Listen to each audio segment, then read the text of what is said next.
give an energetic and warm welcome to the one and only Sandeep Maheshwari.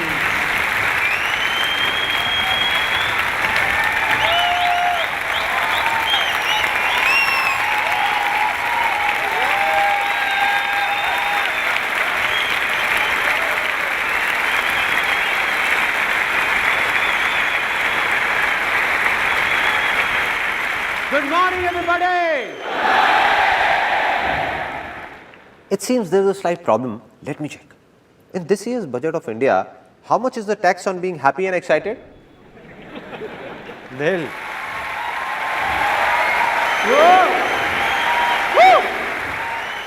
Let's try it once again with full of excitement and a lot of happiness. Good morning, everybody! 2.5 years ago, an MBA college in Pune invited me to give a speech. I prepared the speech, mucked it up for a month and was fully confident about it. No problem. I went there and when I saw 400-500 people sitting in front of the stage, I forgot everything. Blank. Didn't know what to do. Then I took that page out, the one with the speech written on it, and entered a room right behind the stage and started mugging it up as quickly as I could. Just then, a girl entered that room. She asked, "So what are you doing here? You have a speech to give."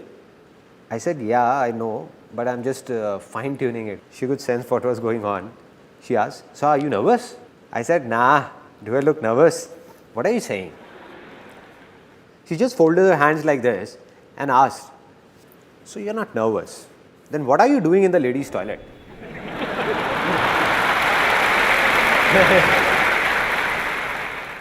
Then I looked on the other side and said, "Shucks, man." After that, somehow, I got out of there and went onto the stage. I went and stood behind the podium. Now just suppose, you can imagine the situation over there. This is the podium and here I am, fully prepared. Good morning, everybody. My name is Sandeep Maheshwari and today I am going to talk about blank. 1 second passed by, 2 seconds, 10 seconds. Every second seems as long as a year. People in the audience stare at you as if you are an alien, just the way you are staring at me right now. As if I'm gonna do something different. But I'm just one of you, no? So just kept standing there, completely blank for almost 1.5 minutes. A student of that college sitting in the audience shouted, "Come on, sir, you can do it." It shook me up. I said, if he's saying, maybe I can do it. Finally, I started speaking, somehow finished that speech and got down. So this experience taught me 2 important things about life. That if I can do it, a guy like me, whom people in the family said was shy, unconfident, I was a complete recluse with no friends in school and lonely. So if a guy like me, who was an introvert back then, can come on this stage and speak in front of thousands of people, let aside those 2 hours, even for 5 minutes, then anybody in this world can do anything.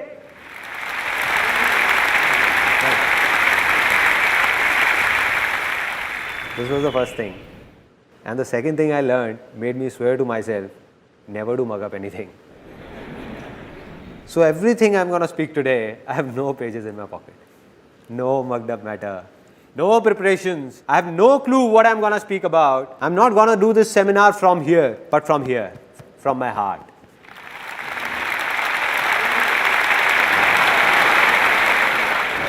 Anything I feel will be coming out directly. No filters in between. Nothing. Are you all excited? Now, your excitement level that was here has reached here.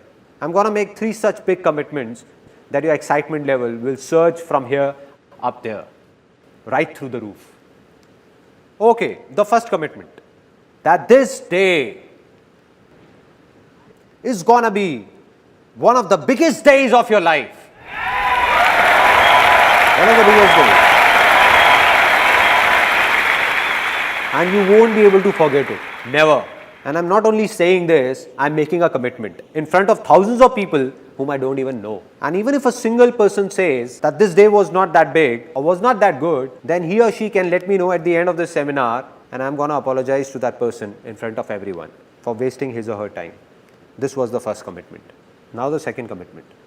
A lot of you people sitting here would be thinking, Okay, there must be something in it for us, but tell me what's in it for you? Why are you doing all this? What's the catch? Wherever you would have seen the word free written, it has a small asterisk on top of it. Really small, the one nobody notices. And at the bottom, it is mentioned conditions apply. Similarly, there is a small asterisk that you missed. But at the bottom, it is mentioned no conditions apply.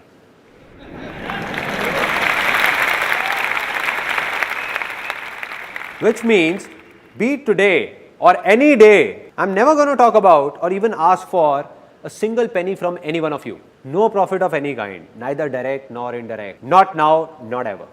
Never. There is no profit, but there is a reason, which you will know as the seminar moves further, that what is it, that what it is. And it's a big one. Final commitment, the third commitment. It's less of a commitment and more of a surprise that today, this seminar, this is the last seminar of my life, the last life-changing seminar.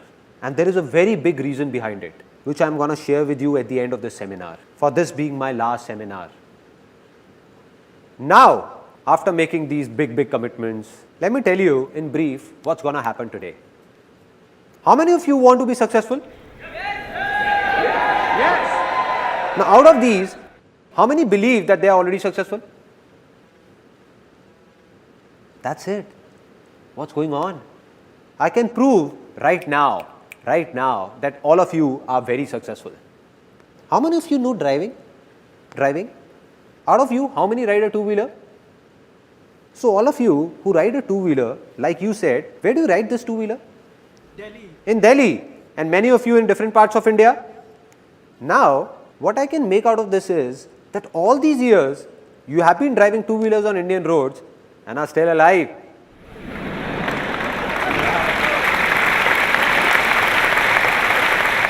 Isn't this a success? Yes, it is. And if somebody has a doubt, then just ask a foreigner to come here and ride a two-wheeler. Ask him. Let me tell you what will happen. The very next day, not even 10 days, the very next day, there will be candles lit in front of his photograph. They don't put garlands, no? And somebody would come and ask his mother, I'm so sorry, how did this happen? And his mother would say, he made a big mistake. He didn't jump the red light.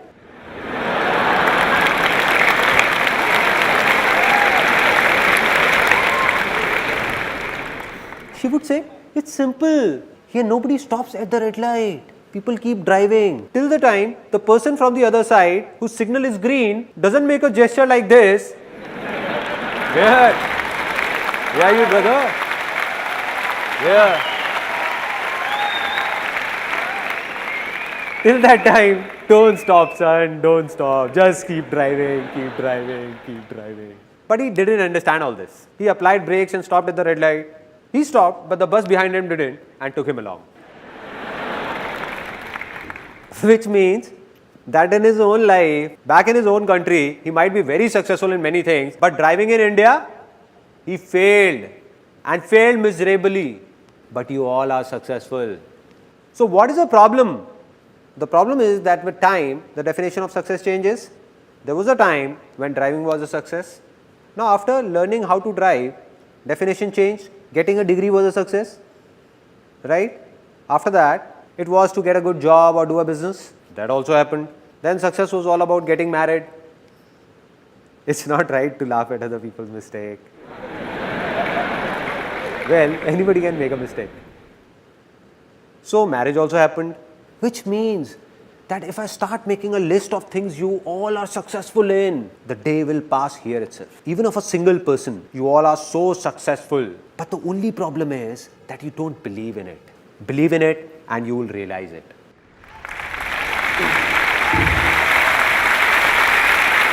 Only one person can help you or make you successful. And who's that? Can somebody tell me? Only you. Exactly. So this is what's going to happen today. All I'm going to do is make you remember that in those 90% things in which you are already successful, what did you do at that time? And once you recall those methods, the remaining 10% things in which you are stuck, all you need to do is simply apply these methods there also, and you will succeed in them as well. That's all. It's that easy. Now, there is a slight problem before we take this seminar forward, which I am not going to tell you, but show you, and you will tell me what the problem really is.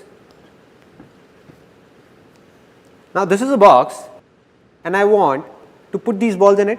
Now, let me give it a try. Oops, sorry. I didn't notice it. So, you know what's the problem? This box, imagine this box to be your mind, closed by a lid of your beliefs, everything that you would have heard and believed since childhood. So, the moment I am going to say something that's against those beliefs, suppose I say something and you believe in something else, you will think he's crazy, let him speak. So, nothing's going to enter inside. So, what to do? Open up your mind so that something enters inside. So, I request you all to open up your mind for the next 1.5 hours. Let it fill up with what I say. Then sit back and analyze what's useful and what's not. If you think something is just trash, just throw it out. And if you like something, keep it. But at least for the next 1.5 hours, just try and understand what I am trying to say. Only then will something happen. Only then it will be worth it. So, can I expect that all of you sitting here have opened up your minds? Yes or no? Yes or no? If opening up your mind was so simple, there wouldn't have been any problems. Let me ask you a simple thing. Who all have open minds by default? Who are ready to learn anything always? Kids, exactly. Let's give a big hand to all those who said kids. See, why are we clapping for him? Let me tell you. Not because he spoke something extraordinary, but because he at least spoke something. I asked and he answered. This is a very big quality of being successful. That it's not just about thinking, but doing it as well. So let's do one thing. I have a simple idea that let us all become kids for the next 1.5 hours. I am a kid and like me you are all kids. So are you all ready to be kids? Yes or no? Yes, yes or no? Yes. Now that you have said it, you can't step back. Now you will see what all strange things are going to happen here. Now we play a game that's called pay attention. It's really funny. Sparrow flies, parrot flies, dog flies, cow flies, potty flies, piss flies. Now some of you are laughing. The ones who are have already become kids. And the ones who are not laughing, they have to be kids. Kids enjoy such silly things only. Kids enjoy this only. They don't enjoy mature talks. If somebody expects this seminar is about some complex lectures, so my friend, you have come at a wrong place.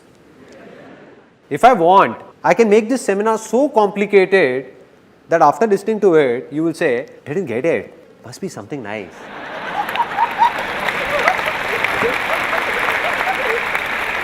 But no, what am I doing? I'm just sharing my life's experiences with you.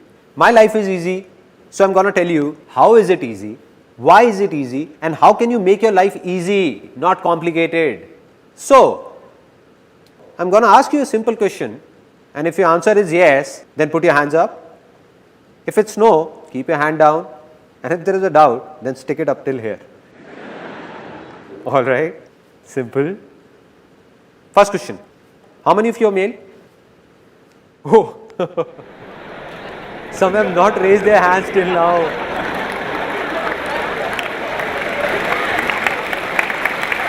What is this going on? I asked a simple question that how many of you are male? They are not listening to me. They started looking at the person next to them.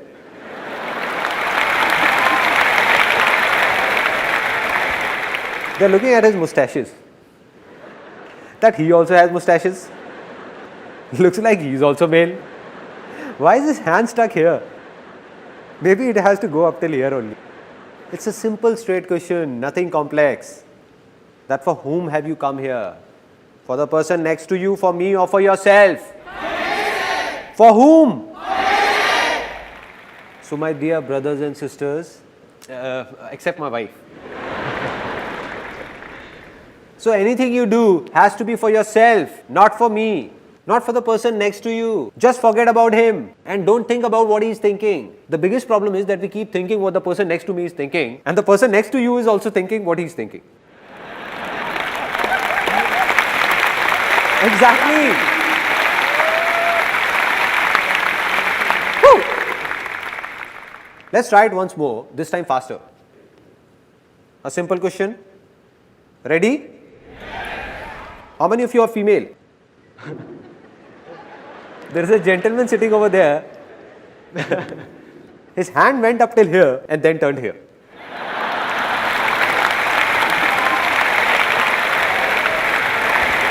How can I make a mistake? There is no doubt. I am not a female. Have still not become kid, no. Still, there is something inside. Once more, we will do it again fast, real fast. How many are male? Female? Male? Female? Female? Female? Male? Male? Male? Female? Male? Female? Male? Female? Woo!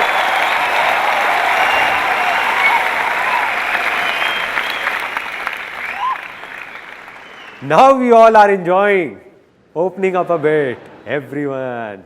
This is what needs to be done. So if you like something, laugh for yourself, not for me. The problem is that a lot of people, when at home, while playing with kids, are fine, but outside, don't know what happens in seminars, at public places. And then there are a lot of people who don't even laugh at home. Their laughter, struck by the hard times of life, gets stuck. It stops. So I have given a name to such a laughter, and that's constipation smile. Meaning, stuck up smile. They feel like laughing, but don't want to open their mouth. How will it come out? Let it out. Don't suppress your laughter. Let it out. Out. There is no point stopping it. No point. So do what you feel like doing, because this day is not gonna come back. This day is not gonna come back.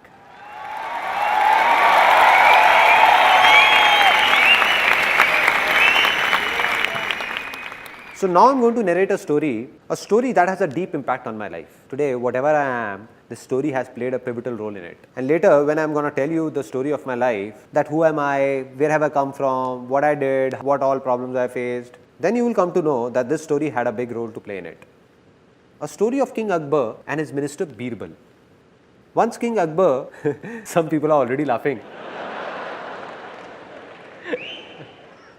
As I said, don't laugh unnecessarily. So King Akbar and Birbal's story.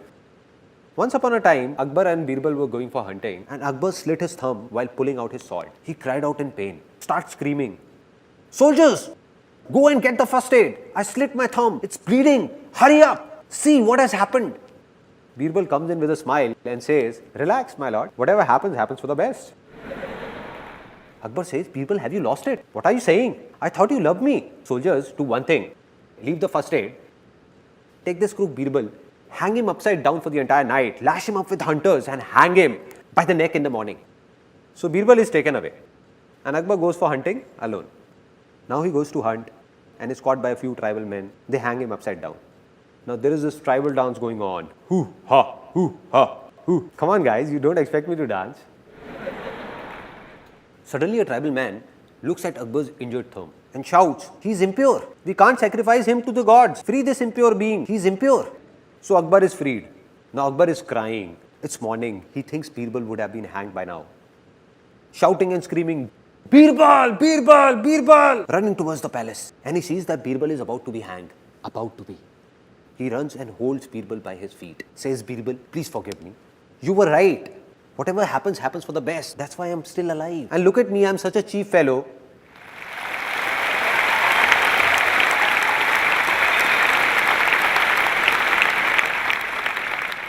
And look at me, I'm such a cheap fellow.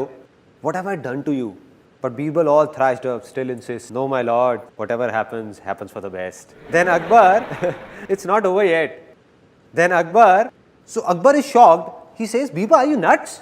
What are you saying? What could be good in it for you?" He says that if I would have gone ahead with you, they would have sacrificed me instead.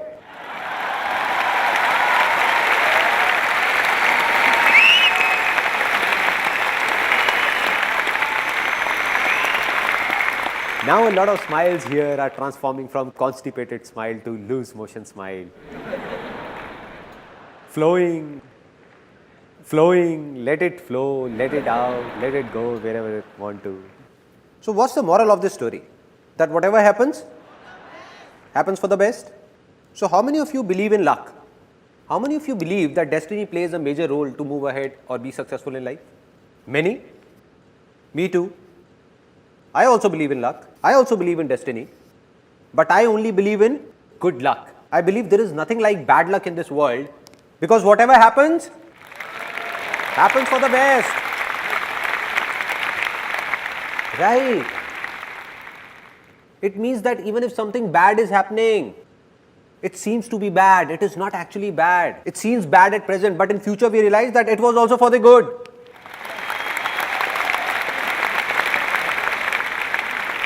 So are you all ready finally to see something, to listen to something that could be beyond your thoughts? Yes or no? Yes. Now see what could possibly be beyond your thoughts. This is the thing that I am talking about. Can all of you see it? No? How is it possible, man? How is it possible? In my hand, I am holding a row of 50 feet tall trees with thousands of leaves, countless fruits, and you can't see it? Some people can call them seeds also if they want to. Did I say something wrong? Are the tallest of those trees not hidden in the seeds?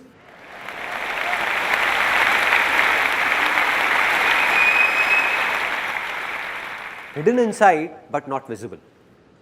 And this seed will become a tree if it gets water. If I put these seeds in water, will they all become trees? Land, and that too fertile land. If I take 1,000 of these and sow them in a barren land, nothing will happen. But sowed in a fertile land, all these seeds are trees. Simple. Just like this. Similarly, all of you who are sitting over here, I have already told you that you all are already successful in a lot of things, and of a remaining few things that you want to be successful in. The seeds are inside you. That tree of success is hiding within you only. All it needs is a fertile land. Exactly. Now will somebody tell me what that fertile land is? Anybody? Environment? Thoughts? A lot of people over here are saying a lot of different things, but most of you, as I can hear, are saying thinking.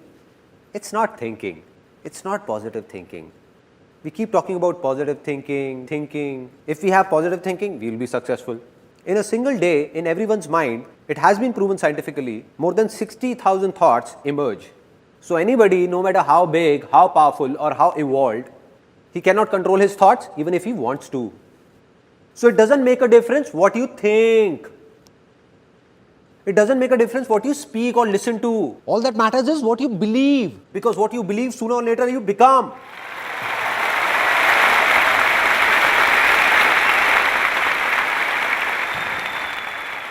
And if someone believes that he can't do anything, will he be able to do something?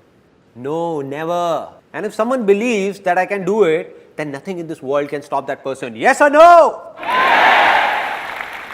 So simple, so simple. So what am I saying? I'm saying something big that might hurt a few people.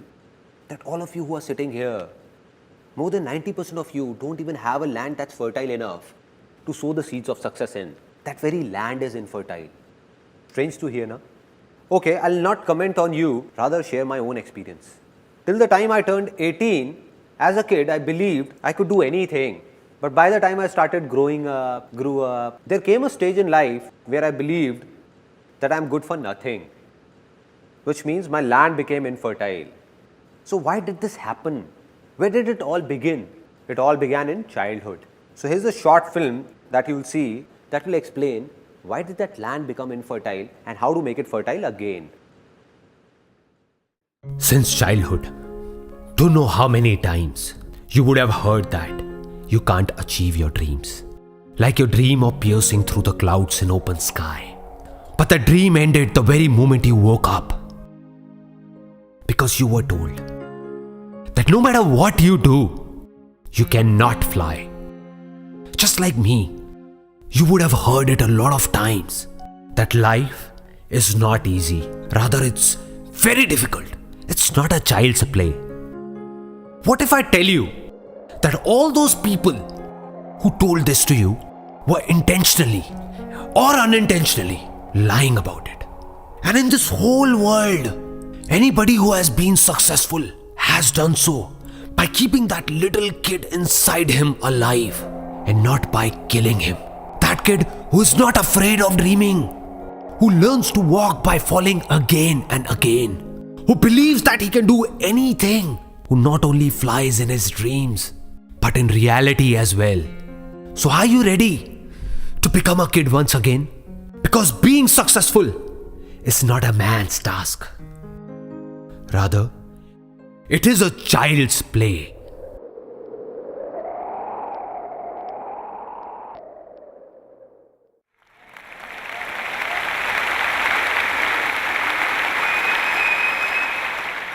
Isn't this film a bit strange? What we hear in our daily lives is a lot different. There, anybody who is successful or not successful says the same thing, that being successful is very difficult. One has to go through a lot of hardships, lot of pain. Like success is very, very hard to achieve. That he who is successful must have done something radical. But what am I saying here? That being successful is a child's play. What will happen if within the next few minutes, all of you believe in it? Because you already know it. I am saying believe in it, not knowing it. If you believe in it, that being successful is a child's play, what will happen? You will become successful. Right? So let me tell you what happened that made my land infertile. Which means I wanted to be successful. I wanted to do something, but believed that I can't do anything. As a kid, I dreamt of flying in the sky. But by the time I grew up, I was even afraid of walking. There was a stage in life when I thought I can't do anything. What was the reason? The root cause. The root cause is somewhere in our childhood. How many of you are from a middle class background? A lot of you. I also hail from a middle class background. My family, we used to live in a small house, just a 2-room set. We had limited income with a rented accommodation. I had a friend in the neighborhood by the name of Puneet. They were well off and his dad got him a brand new red bicycle, imported cycle. Earlier when we used to go to the park, we used to race and I always won. But now, since he was on his cycle and I was on foot, I used to lose. So one day, I went back home after losing again and demanded the same cycle from my father at any cost. That too the very next day, I don't know anything. My dad said, it's not like this. It's your birthday after 6 months. I'll get you the cycle then. But I was unmoved. The next day, tired, when my dad returned from office, my mother went up to him and said that Sandeep has not eaten since morning. And he's really angry, adamant about the cycle. Why don't you get him one? She vented out on dad. And my dad was furious to hear all this. He said that I'm no Tata Birla who would fulfill all his demands. I can't get him a cycle. Do whatever you want to do and leave me alone. Dad was really angry and I was standing outside. And after such a heated conversation, I preferred to stay out of the room. The next day, I walked up to my mom and said, I would be around 5 or 6. I asked mom, what was dad saying? Tata Birla. What is this Tata Birla? So my mom replied that these Tata Birla are people who are billionaires with a lot of money. So I became really happy and asked, so why are we not Tata Birla? And my mom got irritated and said, I don't know why. You just go out and play. Go, don't eat my brains. Just go, no. I went out, there was an auntie living next door. I went up to her and asked, Auntie, who is this Tata Birla? Heard about them? The next day I came to my mother and said it. Mom, when I grow up, I'll become Tata Birla. Till there, it was fine. Like every mom, she also encouraged me saying, why not? And she said, you will become Tata Birla. You will become Tata Birla. You will. One day you will. But the mistake she made was, right now my mother is sitting here. So what she did was, she told everyone in the family, all my uncles, aunts, friends and relatives, that Sandeep will become Tata Birla. My son will become Tata Birla. Now what happens, like if there is a marriage or an event in the family, when people get tired of singing and dancing, no, they need kids for entertainment. True? Right? Kids are called. Come here kid, come, recite a poem. Okay, tell us, do you like your dad more or mom? What happens? And everybody enjoys.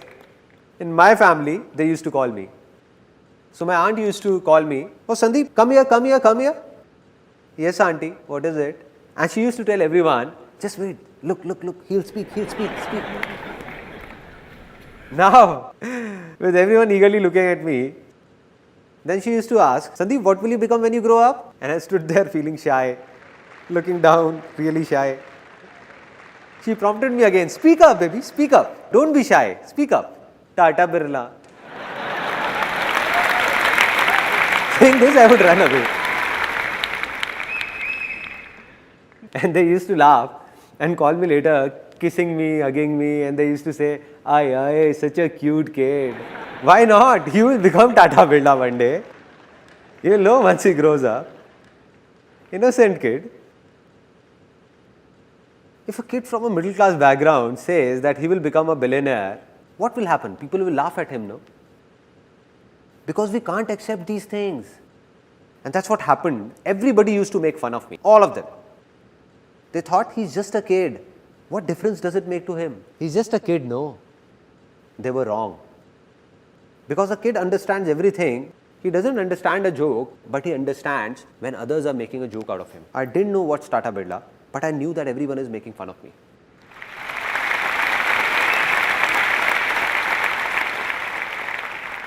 And who are these people? The same people who are my family, the ones I trust, who are dear to me. So I thought that if all of them are saying, then maybe they are right. How would I know? I'm just a kid. And by the time I grew up, there were many such incidents and talks. So by the time I turned 18, all I desired was a salary of 10 to 15,000 rupees. That's it. I still remember when I was 18 or 19, I went to someone for a suggestion. Every family has a person or two whose advice everyone seeks, right?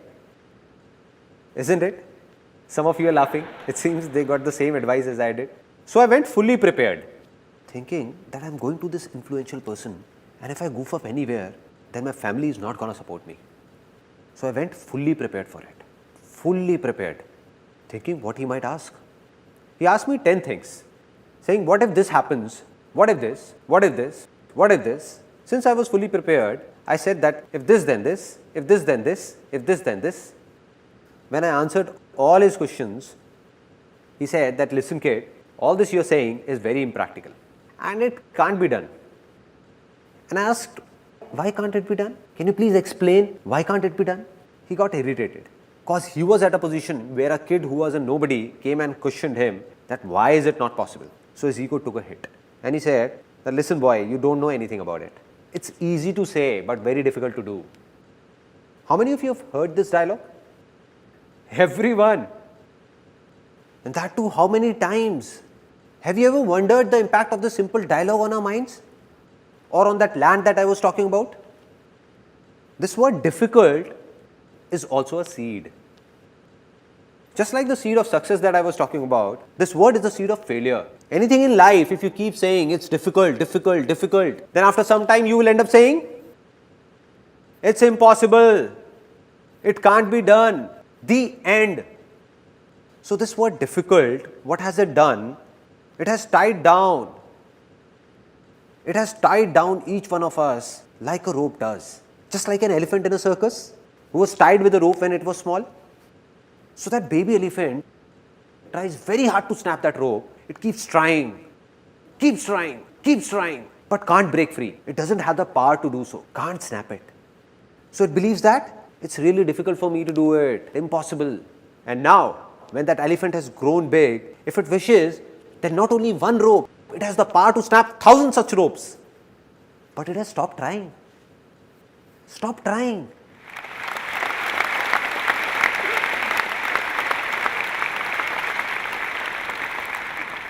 If someone sneaks in and whispers in that elephant's ear, that dude, you have the power, Just give it a shot. You can do it.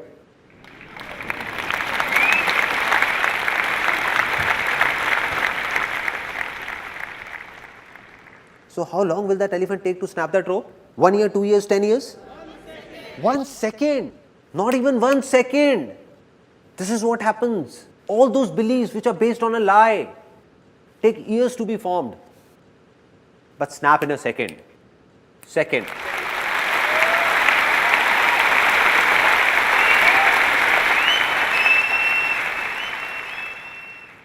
So I'm giving you a few examples of how these false beliefs are broken. For centuries, man believed that the earth is flat. It's flat, flat. For thousands of years, people used to say it's flat. Then suddenly, a few years back, a scientist discovered that the earth is round. And what did everyone start saying?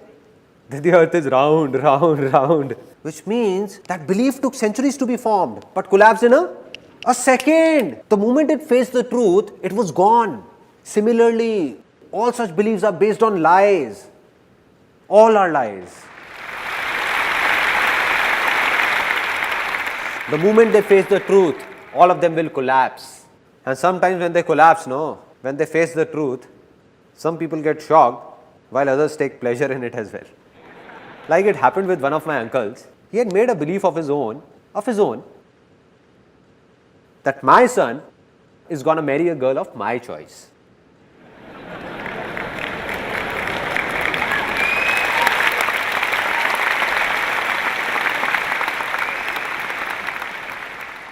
The sons are clapping, but fathers, anyhow. Now what happened? It was his own belief, but it's not true. This is not truth. So what's the truth? What's the difference between truth and lie? The truth is that fire is going to burn you. No matter whether you are an Indian, American, Australian or whoever, fire will burn you, and that's true. But every son will marry a girl of his father's choice is not true. Not true. Not at all true. He just formed it. So what happened? He made a complete plan that as my son grows, I'll do this, this and this to find a suitable girl. And there was another thing in it that I'll make him do MBA from London. And once he does MBA from London, it will look nice on his biodata for marriage that the guy has done MBA from London.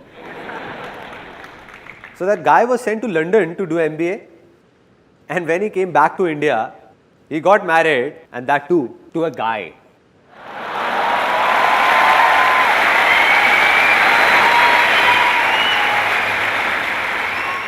This is how false beliefs snap, like this. I'm not talking about right or wrong, but I'm just giving you an example.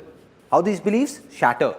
And in the same way, all your beliefs formed by you, which are stopping you from moving ahead, that have made your land infertile, are going to be shattered in the next 20 minutes. All of them. All of them. All of them.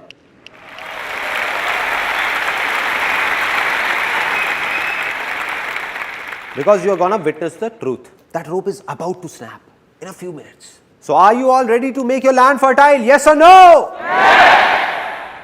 So how many of you are into a job? Okay. Out of these, how many of you find giving job interviews difficult? Going for an interview gives you nightmares. Okay. So many of you.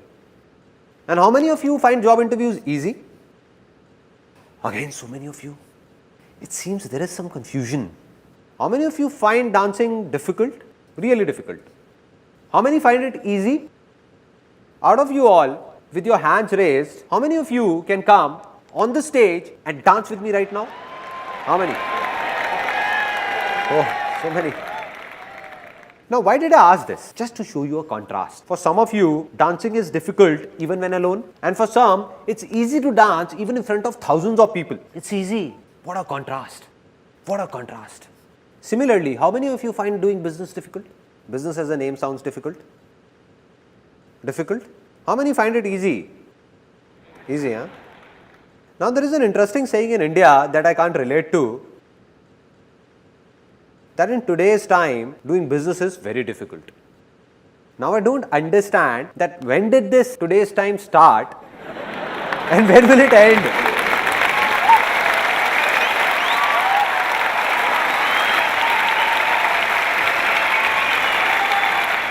In what time is this today's time gonna go on? So there is a simple thing that's clear now, absolutely clear. Sometimes we are so busy with our lives that we don't have the time to think about these minute things. We keep waiting that someone from somewhere will come and tell us a big secret. A big secret. Or lightning will strike us, giving us that idea which will make us successful overnight. And we keep looking for that idea. Right?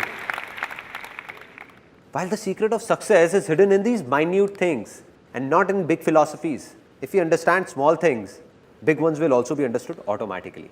And what is that small thing that I am talking about? That be it a job interview, be it dancing, be it a business, or be it anything in the world, it just seems to be difficult. In reality, it is neither difficult nor easy for those who believe it to be difficult for them. So today or tomorrow, it keeps getting more and more difficult for them. And for those who believe it's easy for them, it keeps getting easier for them.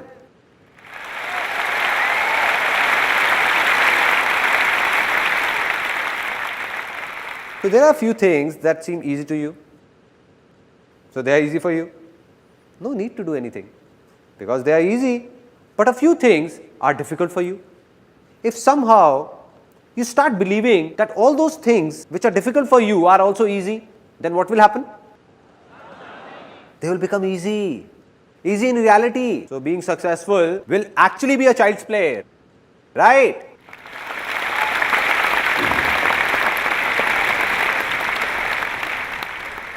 Now, let's get down to the basics, the roots, and see what is really happening down there.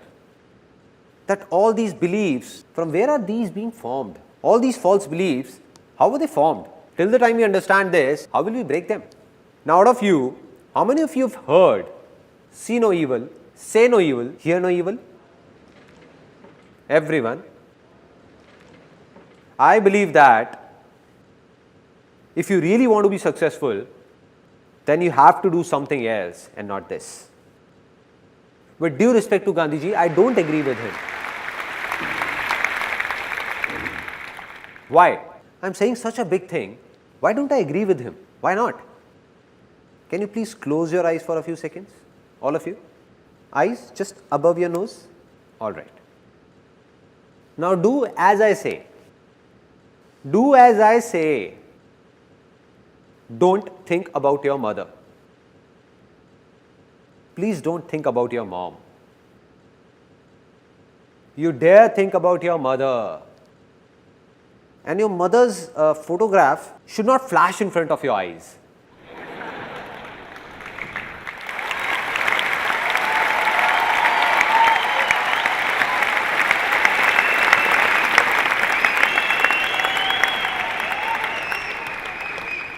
What all was happening? How many were thinking about their father? I was saying, don't think, don't think. But even then you were thinking just about her. See, here is an interesting fact that how does a mind work? See, our mind cannot think in words. It can only think in images. It can only think in pictures. For example, I am saying terrorist. Whose image comes in your mind? Kasab. Osama bin Laden. Nobody is saying wife, right? Don't you dare.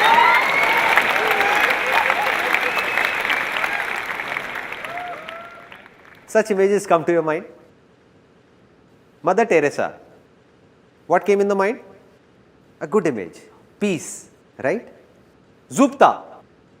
Any image in the mind? ZXY. Any image in the mind? ZXY. Any image? No? Nothing?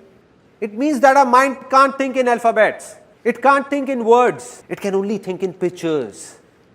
Pictures.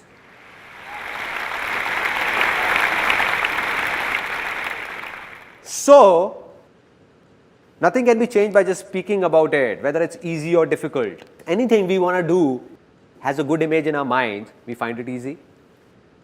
And if it's bad, we find it difficult.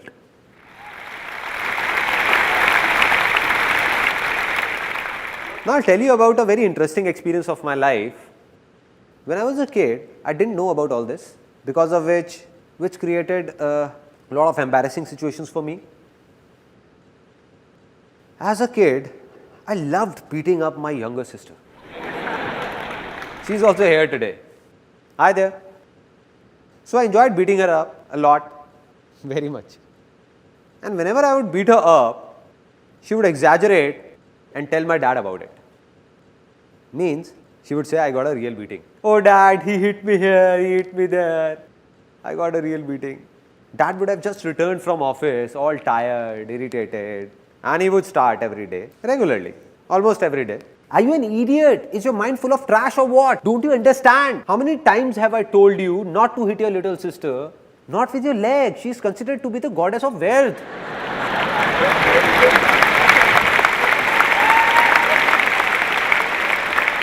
But I never got it. At that time, when dad would be scolding me, I would look down and apologize, sorry, and the next day again. So there wasn't a problem till the time dad was scolding me. Problem began when mom entered the scene. Mom came and she used to pamper me a lot. She used to get scared looking at my dad's high temper. And she used to come and dad would be scolding me. She used to come and say, don't get angry, poor kid, spare him, don't get angry. And as mom started saying this, dad, who would be scolding me till then, would suddenly start beating me up.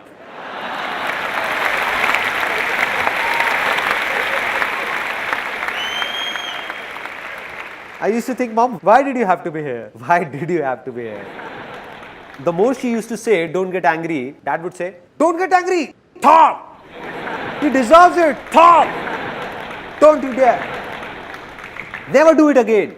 I couldn't understand it back then, but today I can understand the problem. Problem is that our mind doesn't think in words, but in images. The moment mom said, don't get angry.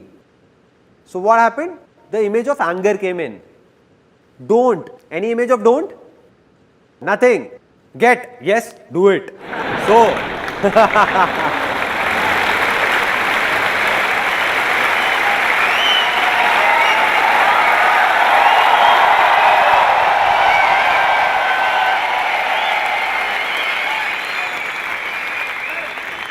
she came in to save me, but got me beaten up instead. Similarly, if we see two guys fighting, involved in a heated conversation, you don't know me, man, you don't know me. You don't know me, man, you don't know me. And somebody would come and say, don't hit him, don't you? No.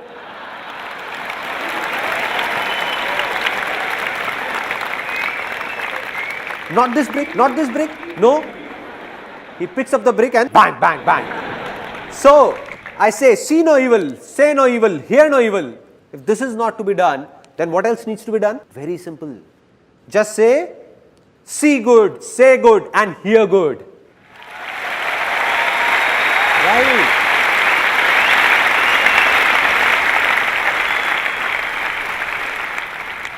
But it is also not something new. Everyone knows about it. And this is called positive thinking. Everyone is talking about it. Anywhere you go, to think positive, think positive, think positive. Does it make a difference? To some extent, yes. To some extent. Because positive thinking is like allopathy and not Ayurveda.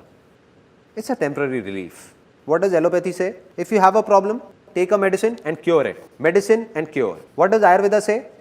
That you make your body so healthy that you don't need to take medicines at all. That's the difference. You will read a positive book or go to a pleasant place, the effect will last for some time. It's absolutely true, and it applies for this seminar as well. That its effect will last only for some time. A few hours, a few days, or maybe a few months. And after that, back to normal life. Back. And what's the reason? I've already told you that anybody, no matter how evolved, he can't control his thoughts because in a single day, more than 60,000 thoughts cross by. And if you seriously want to do positive thinking practically, see, here is an interesting fact. Then either you have to go to a mountain and leave this world. No newspaper, no television, no talks, nothing at all. Just go there and control your thoughts. This one is positive, nice. This one is negative, oh no. Negative. So, I do believe in positive thinking, but not that much. It has its own role, but a very small one. It can't remove problems from the roots. The second solution is that there are a lot of negative words in the dictionary. Remove them all from your vocabulary. Means you don't have to speak them. Because if you only speak positive words, something good will happen with you. But are these two things practical? Practically doable? Is there someone who says I can control all my thoughts? Anybody? So what needs to be done? What's the solution? It's simple. If I tell you to let those negative words in the dictionary be, don't remove them. Don't control your thoughts as well. Just take one word that is the root cause of all your problems and failures. The root cause. Take that one word and throw it out of your dictionary. Can you do this much? Yes or no? Okay, for anyone, be it us in India or someone in America or Canada or anyone in any corner of this world, what is the biggest success of life for them? The biggest. Name, fame, money, happiness, health. Absolutely. Let's give a big hand for him.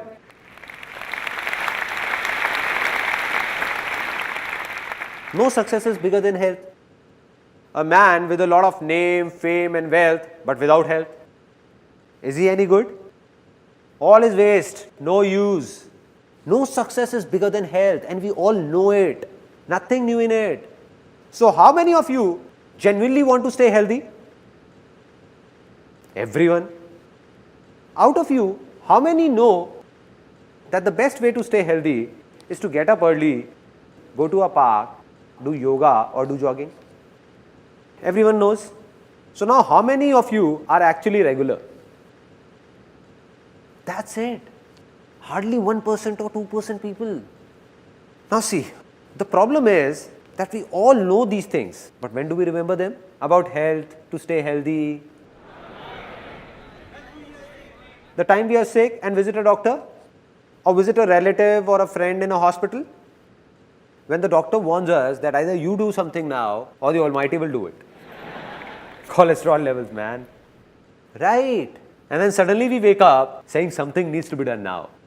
And from that very day, you make up your mind that from tomorrow morning 6 o'clock, I'm going. Everything is planned. Left office on time.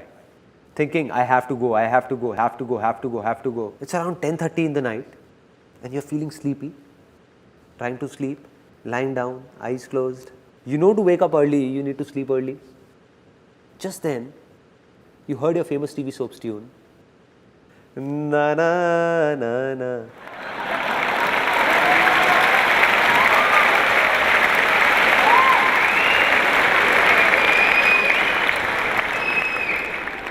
The mind got lured towards it. You got out of bed. Okay. You got out of bed saying, half an hour hardly matters. Let me watch it. And sat in front of the TV. Relaxing, relaxed, mood changed. All that health mantra is gone. Forgotten. It's around 11 o'clock. Now again surfing channels, got freshened up. And by the time you came back in bed, it's 12 a.m. It's 12 o'clock. Now, when you lie down to sleep and you're about to sleep, what's going on in the mind? The thoughts that it's 12 already, getting up early is really difficult. And as soon as you think this, the mind, what it does is, it starts working as branches of trees. You give it a signal, it will make 4 branches come out, then 8, then 16, then 50. It means that the moment you signaled that getting up early is difficult, the mind will bring forth 1,000 reasons as to why is it difficult.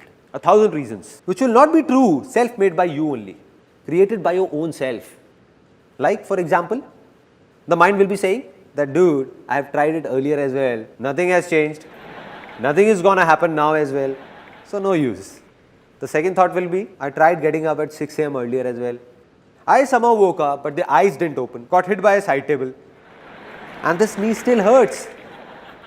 Strange thoughts will come to the mind. Strange thoughts. That if I wake up early, like I'll feel sleepy throughout the day in office. And then what will you do?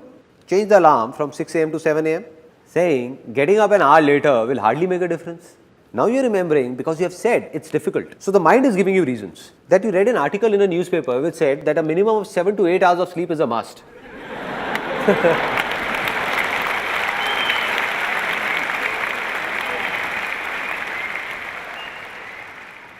Apart from this, some people's reasons are even stranger. Like one of my friends, I told him that from tomorrow morning, you come along with me and let's go jogging. He said, I'll not go in the morning, I can go in the evening. I said, why? Why not in the morning? He said, I go to the park in the morning and I see that man and I don't like his face. I said, what kind of reason is this? Now the solution of this problem. And it's really simple. That very moment when this thought comes to you, when you're just lying down, all you need to say is that no matter how late I sleep in the night, getting up early is easy for me. It's easy.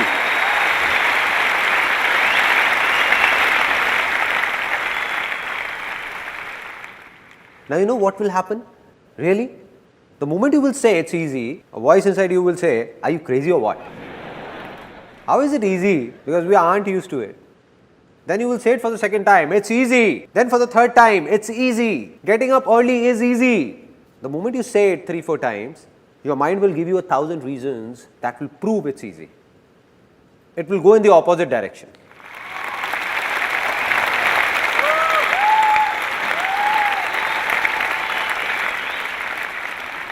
At that time, mind will be filled with some other reasons which will be completely different from the previous ones. For example, the first one will be, come on dude, I just have to get up at 6, not drill through a mountain.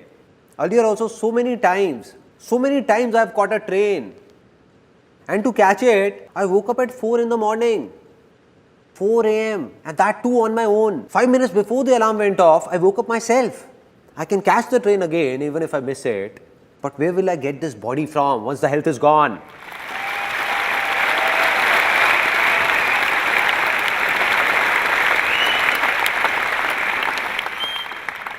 Can you make out the difference? The difference between positive thinking and this? In positive thinking, someone from outside is trying to make you positive and the negative thoughts inside you are stopping him. The moment you say it's easy, you're yourself trying to be positive.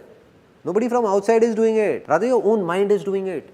Now, this is what came to your mind. And apart from this, the second thing that came was that earlier you were thinking that you will feel sleepy in the office. There is nothing wrong in it. But just see how the perspective changes. Your mind will think, so what? Even if I feel sleepy, I'll have 3-4 coffees extra and then I'll get used to it.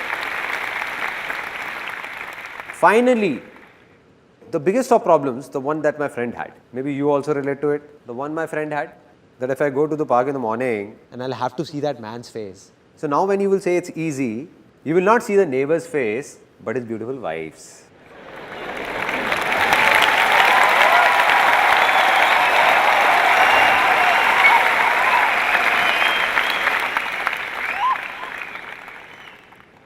It's that simple. This is it.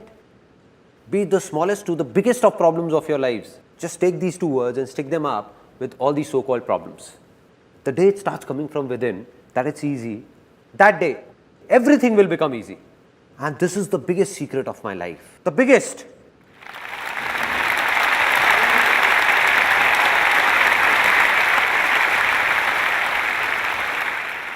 There was a stage in my life when I thought that I'm good for nothing. I can't do anything.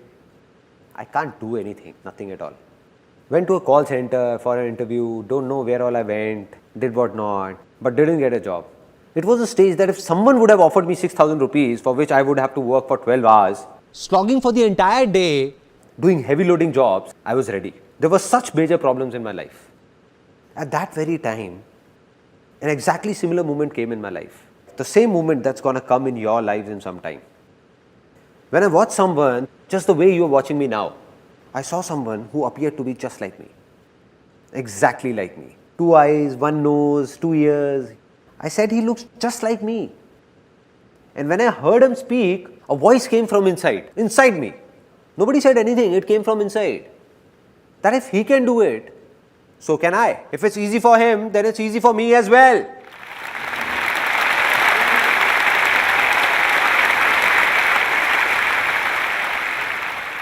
Finally, the moment has come to decide. Because I believe that if nothing has changed, then nothing will change. Although you all have come here, but if you don't make a commitment to yourself, or don't try to change yourself, then nothing will change when you step out of here. Nothing different. Just a good time pass and finished. So it's time to make a commitment to yourself. Take a decision to change yourself. You have two options. First, there are a kind of people in this world who themselves keep making the smallest of their problems, their troubles, bigger and bigger, and keep complaining. There are a lot of such people, and there is nothing wrong in this. All we need to do is understand that if we are like these people, only then will we be able to change ourselves. But if we don't accept it and say, no, I'm not like this, then you will be like this only, like you have always been. Second option, this was the first option. Second option is those people, and there are millions of people like this, who themselves make the biggest of troubles of their lives really easy, thinking of them as nothing and always be happy.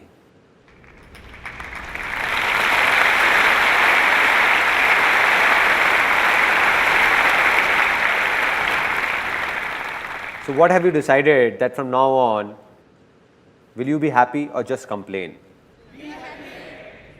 Now, the moment I was talking about has arrived. I'm going to ask you a question from the bottom of my heart, and the ones whose inner voice comes out, for them, the land has become fertile. Fertile. Anything that was past has passed. Let it pass. But today, do you believe you can change your future? Yes or no? Yes or no? Yes or no?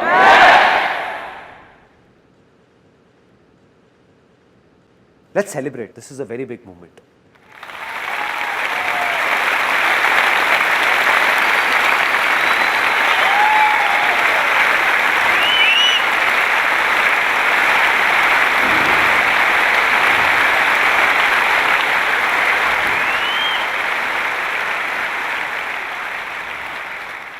And I'm not just saying this, I can give it to you in writing, signed if you want.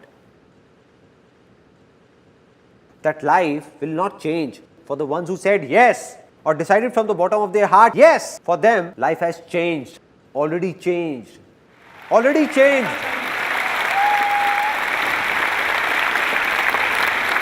The land has become fertile. Done. There are people in this world whose problems could be 100 times bigger than yours, but then also their success is also 100 times bigger than yours, which means that problems and success don't have a direct connection. It's all about what you believe in, something we have just realized.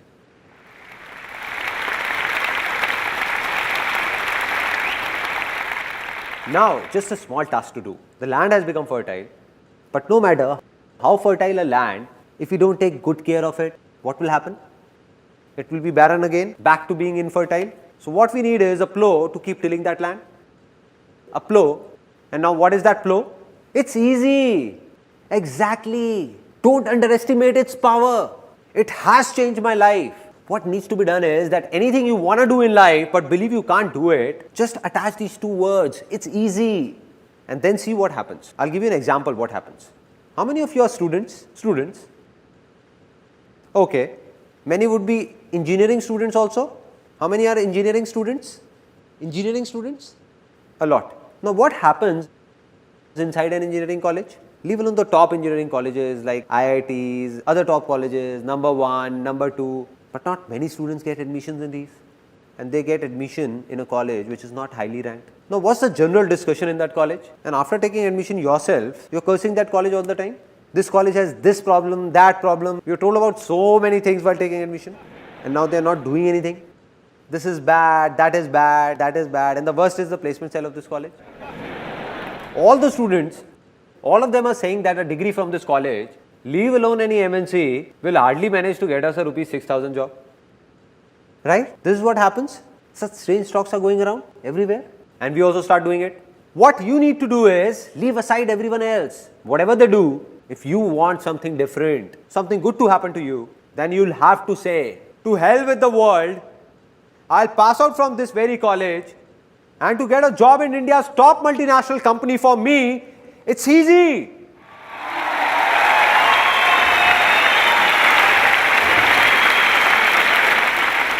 Right?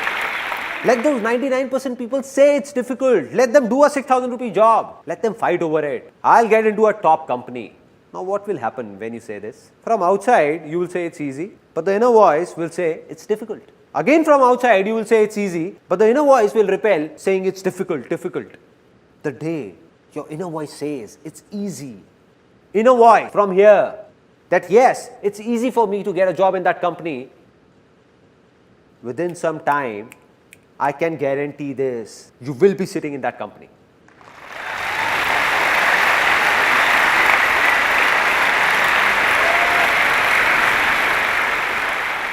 And this is not something theoretical that I am saying. Practically, you pick up any big company of India or world for that matter. Have all the people working there passed out from top colleges? No! More than 80% of them have passed out from colleges ranked lesser than your college or similar to your college. So my dear friend, if 80% people can do it, then why can't you do it? Right? When you say it's easy, then you will see millions of people who have passed out from even lesser grade colleges and have opened up massive companies in their own names.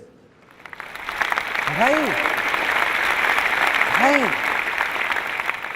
Now, till here it's clear, our land is fertile, we have got a plow, but if we keep sitting and just say, it's easy, easy, will something happen? Nothing will happen. Means something needs to be done. It's time to do something, to decide what needs to be done. Without this, nothing will happen. Now, this is where a lot of people get stuck. Some say, there are a lot of options, what do I do? They say there is a confusion, what to do, what not to do. Many of you. And then there are those who say, we don't know what to do. We don't have an option, zero option. Right? Two kind of people. And now, to decide what to do and what not to do, saying it is easy, but doing it is? Some of you said it's difficult. It's easy, right? See, there are only two options. Only two options. Very simple. First, to listen to your outer voice. And what is this outer voice? What others say. What others do. What did he do that made him successful? What is he doing? Or asking for advice from someone. Like what should I do? Or what career to pursue? Once a guy came to me and said, please tell me an interesting business to start. I said, these days, space tourism has great scope. I said it very seriously. He asked, what is it all about? I said, nothing, you just buy a rocket, take people in space and take them to moon. He said, why are you joking, man? I said, who started it first?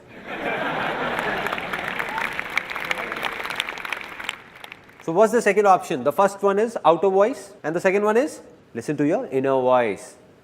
Inner voice, whether you call it your soul's calling, your desire or call it anything, but listen to your inner voice. And the day you listen to it, no, that's it. You don't need anything. A simple example, real life incident of every house. There is a kid who has just one passion, to open up and reassemble his toy cars. Open up and reassemble, open up and reassemble. That's it. And that's all he enjoys, nothing else. Now gradually as he grows up, now he's fond of computers. He keeps opening and reassembling them. TV, electronics. Now he turns 18 and it's time to take a call. What to do and what not to do. Now his inner voice says, go for engineering. Engineering. But everyone around said, that son, don't go for engineering, there is no scope in it. And he was told that, listen son, you go for chartered accountancy, CA. But why CA? An interesting point. It's a very interesting point. Nobody analyzed what that kid wanted. What was his talent or interest? No. CA because someone in the family did CA 15 years ago and today he is making good money. So what will happen now? This is not his inner voice. The problem is not that everyone said. The problem is that he also got scared. He said, let me do what everyone is saying. No, why take a risk? Why take a risk? If something goes wrong, then who will take the blame? Right? So he opted for CA. Now he is doing CA, but completing it is a big task for him because he has no interest in it. And on the other hand, if he would have done engineering, then today or tomorrow, just the way he was reassembling computers, he would have reassembled an aeroplane as well. Now, we all have understood that we can do anything. We have heard our inner voice. Internally, we know what we want to do. But then also, after having a fertile land and seeds in our hands, if we don't sow these seeds, will something happen? Nothing. If we don't take an action. Worldwide, a lot of researchers have proved that 90% people who failed have one big reason, one common reason, and that is that they don't even try. They don't even try. It means that they have the seeds in their hand and keep on thinking to sow or not to sow, sow or not to sow, sow or not to sow, or wait for the right time to sow. And they keep on thinking. So they don't fail because they did something, but fail because they wanted to, but never did it throughout life. Right?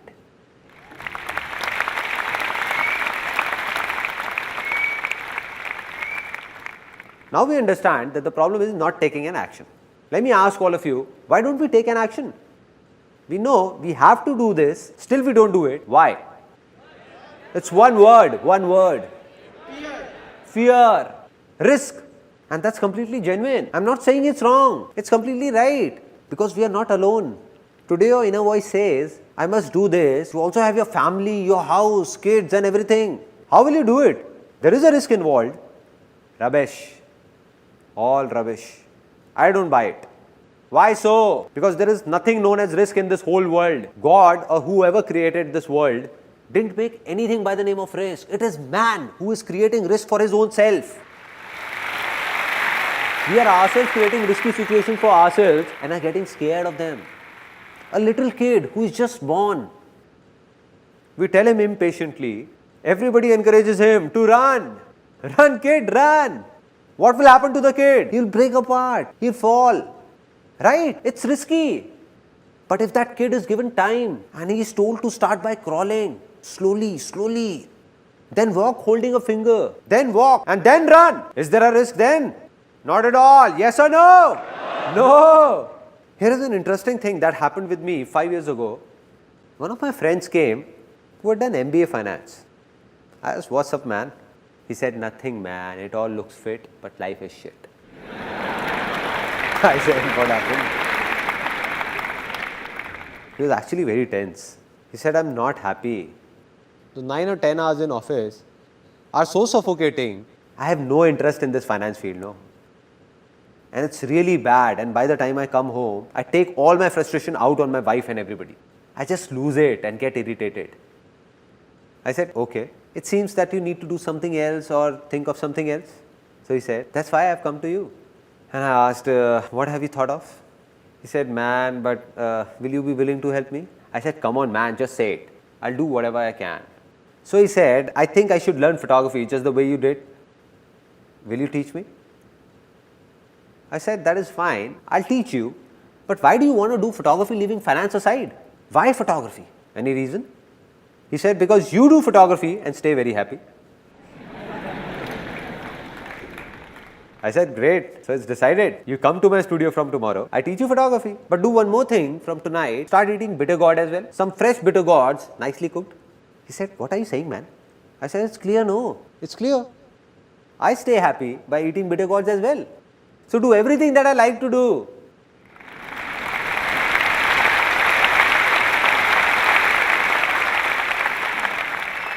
I said, listen man, you were about to make the same mistake you did many years ago. I said, I'll make you see 100,000 photographers, 100,000 who do photography like me and are not happy at all. For them, photography is just work, nothing else. And I said, I'll show you 100,000 people who do what you have been doing from the field of finance and are very happy, very happy. It means that no work is interesting or boring in itself. It all depends on your interest. What do you like? Anything that is from inside is good for you. And if not, then it's all waste for you. And so he got it somewhat.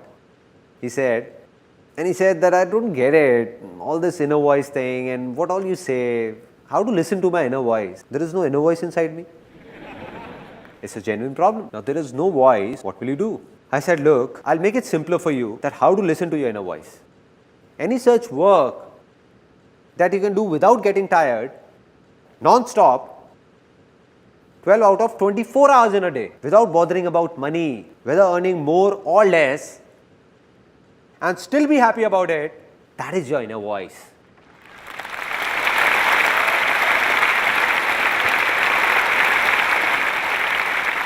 So he smiled a bit. I saw his eyes lit up. He smiled and said, "This is great, man. But there is only one such work that I can do for 12 out of 24 hours. I said, "What is it?" He said, "I am very fond of eating." I walked up to him and touching his bulging tummy, I said, "Well, I can see that."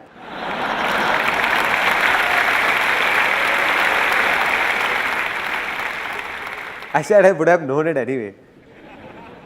He said, "Come on, man, I'm serious." I said, "Okay, tell me now." He said, "What I mean to say is that I'm not just fond of eating, but cooking as well. Cooking is something I can do for 24 hours. Everyone at home makes fun of me.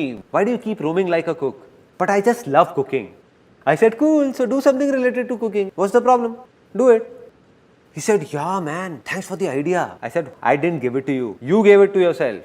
So he said, "Now what I'll do is, you wait and watch. Now I'll open a big restaurant in a big shopping mall." So I asked, "How will you go about it? Buy a space or take it on rent?" He said, "Come on, man, you know I don't have that much money to buy a space. Obviously, rent is the only option." I said, "Okay, take it on rent. Still, it's not a big investment, no? Just assume the rent of a big restaurant in a big shopping mall, like 200,000 rupees as rent. Just 5 million rupees is all you need. You must be having that much on you. Just calculate, no?" He started calculating all my savings from here and there, taking from dad, borrowing it from friends. 3 to 4,100 rupees I can manage. I said, "Great, man, you're just about there. Great, man. Okay, 3 to 400,000 rupees from here. And what about the remaining money?" He thought a lot and said, "I think dad won't mortgage the home for it." I said, "You lost it, man. Just think of something else, man." He said, "I'll make a proposal of my restaurant and go to a bank for a loan. And I'm sure I'm going to get one." I smiled. I smiled and said, "My brother, bank only lends money to those who actually don't need that money."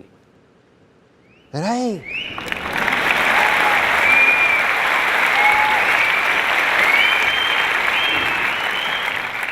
"On what basis will you apply for a loan? On what basis?" He said, "Yeah, man, I think you're right. I won't get a loan. So what to do? I think it's really difficult. Leave it." I said, "Why is it difficult?" He said, "No money, na." I said, "Why? You just said you have the money." He said, "No, I didn't." I said, "No, you said there is money. What about those 3 to 400,000 rupees?" He said, "But they are not enough to open a restaurant." I said, "Who told you to open a restaurant?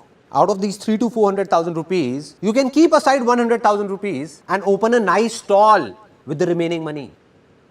A nice stall."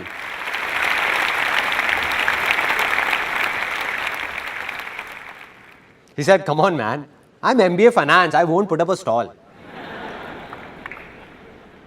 I said, "Why? What's the problem? Put up a nice stall." He said, "No, man, I can't put up a stall. Try and understand." I said, "I am understanding it, but you are not. Let me explain that why you don't want to put up a stall. You know if you put up a stall, you will be happy. You will enjoy it. You will cook food, serve it, and people will pour in. And today or tomorrow, you will open up a big restaurant as well from that stall. And you know it. But then also you won't do it. You know why? Because you are thinking that what will my father-in-law say that I got my daughter married to an MBA finance and he has put up a roadside stall." Right? I said, "This is the reason, no? That what will he think? What will your family think? What will your wife think? What will everyone think?" Great, keep thinking. He said, "Yeah, man, you are right. But still, I can't put up a stall. Not a stall." Now, this is a big problem. Everyone's falling prey to what will people say. What about it? The biggest problem. The biggest. I asked, "Do you remember what happened when I started photography?" At that time, the whole world laughed on me. The whole world. Including my family, my relatives, even my friends. Wherever I went, people used to say, "Look at him, man. Hey man, take 10 rupees and click my photograph. There was a stage when you would remember what you said to me, that I have already booked photographers for my marriage. But you can also come and click a few photographs.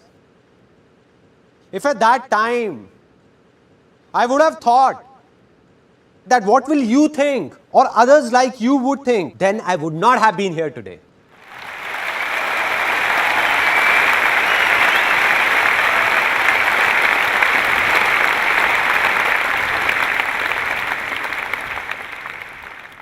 I said those people can go to hell. Whatever everybody thought of me, I didn't care. That's why I've reached here. And it's not me alone. There have been a lot of people in the world who did the same thing as I did. They followed their heart. That means they listened to their inner voice and took small steps. Small steps. Didn't take a big leap. But we all try to start with a big jump. That I'll do this and I'll do that. What's the problem, man? Do whatever you want to do today. And that too from the smallest possible level. And then see who stops you. Nobody will be able to. Nobody.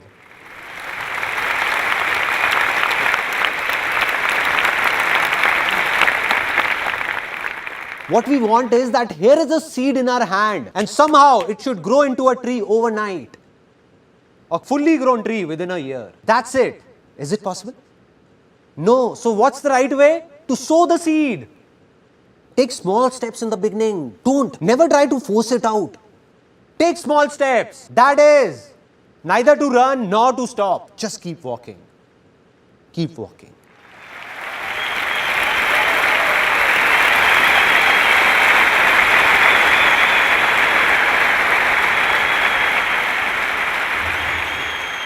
Now there'll be only one glitch in your way ahead, where a lot of people get stuck, which means that if you do as told, then you will earn money for sure. In anything you do, you will earn money, but will you be successful? And for that, there is a final step that you must follow. And this is also going to sound strange to some people, because it is just the opposite of what people say about success. But this is true, with proof. You made your land fertile, sowed a seed, that seed has grown into a tree with a lot of fruits on it. Now if you lose it and say that I'll eat all these fruits alone, not give them to anyone, not share it with anyone, what will happen? Either those fruits will rot or you will die trying to eat all of them. Simple.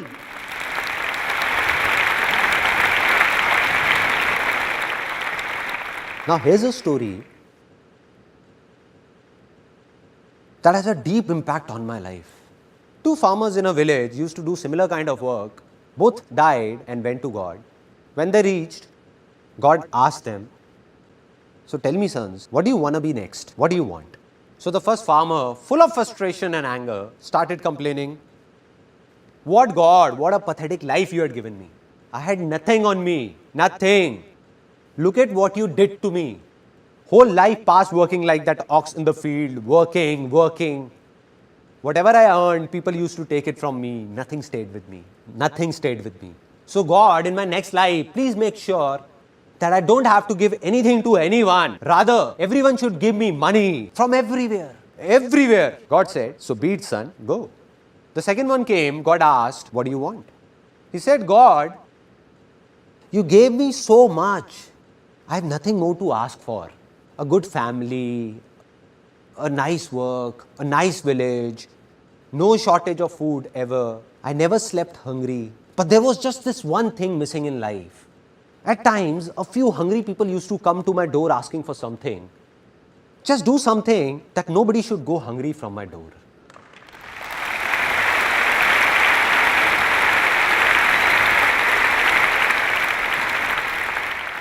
God said, so be it, son.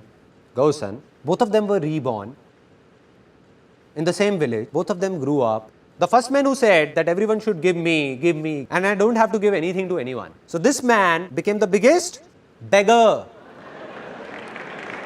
I'll not give it to anyone. Everyone should just give me. And the second man who said he didn't want anything but just to feed the hungry, he became the richest man of that village.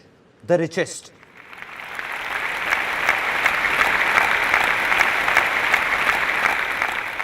It's simple.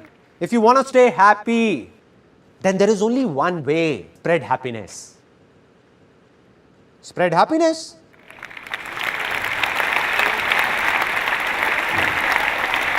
It's so easy, no? There is no other way.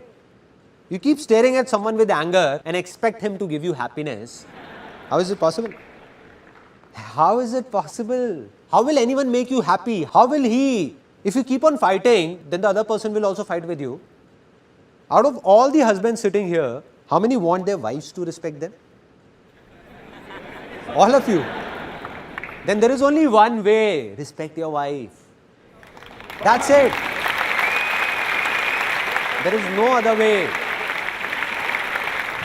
No other way. We want it, but we don't give it. We want love, but we don't give it. We want everything. We want that we must get everything. Now I'm going to say something that's going to shake up a lot of people, really shake them up. Now, how many people wish to have a lot of money over here? Then there is only one way to get it. Give money.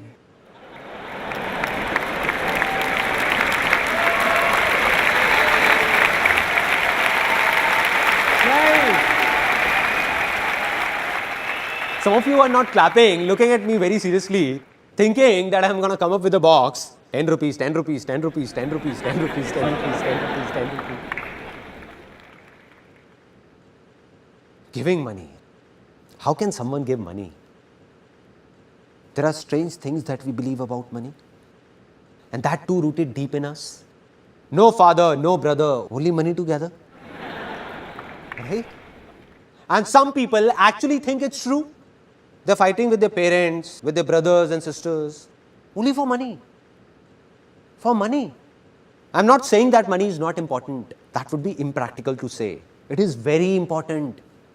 Very important. But money is only as important as fuel in a car. Neither more nor less.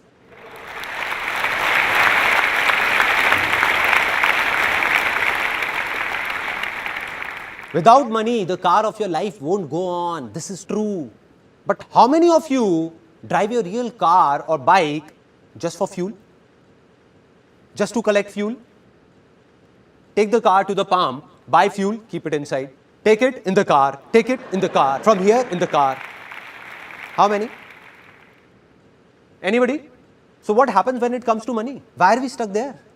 And that's where we make a mistake. Why? Because a lot of people in the world are doing it. So we think maybe this is right. When everyone is doing it, then it must be right. We know this is not right. Filling every corner with fuel, fuel, fuel, fuel. So much fuel that there is no place for anyone to sit in the car. No place to even breathe. One day a slight spark will burn everything up and we'll perish in that fire.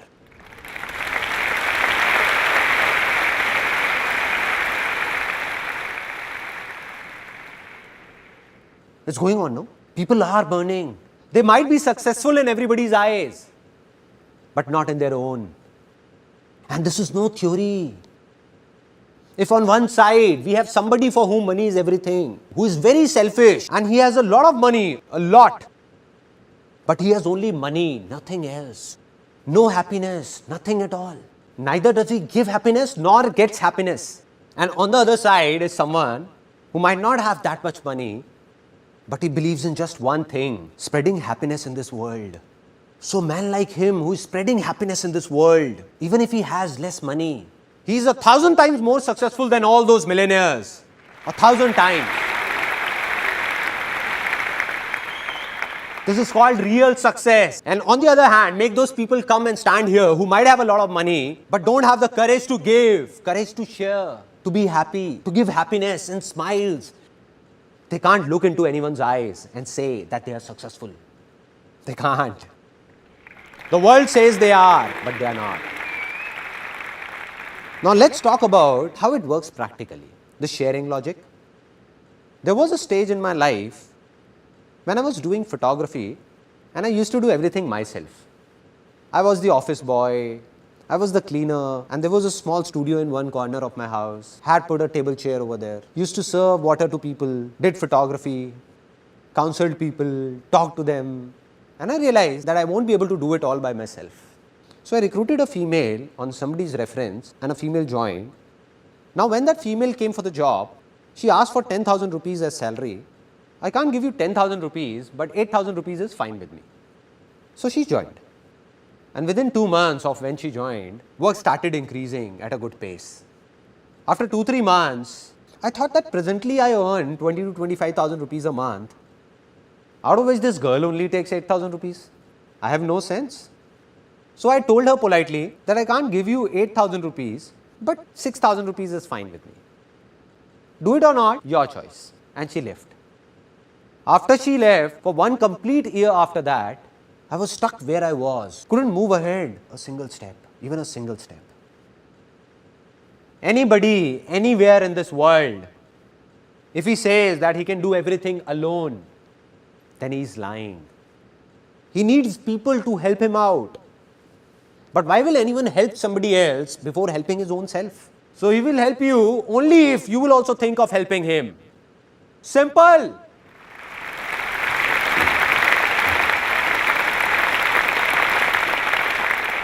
Let me ask you a very simple question. If there are 2 companies, so out of those 2 companies, the first company, while taking your interview, makes false promises by saying that we will give you this, don't worry, all will be good.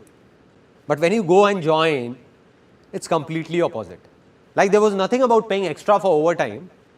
No, this won't happen. That won't happen. This won't happen. You have to do this. You have to do that. If you want to do it, fine, or leave the job. Making you work for 12 hours, 10 hours for an 8-hour job and not even paying overtime.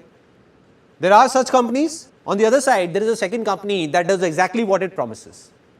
An 8-hour job means an 8-hour job. Work extra and overtime is paid. Everything said will be done. Apart from this, it also thinks about you. So which company will you join, first or second? Second. Now should I tell you something, honestly? That all of you who said they will join the second company, those very people, if decide to open up their own company, they will end up being like that first company.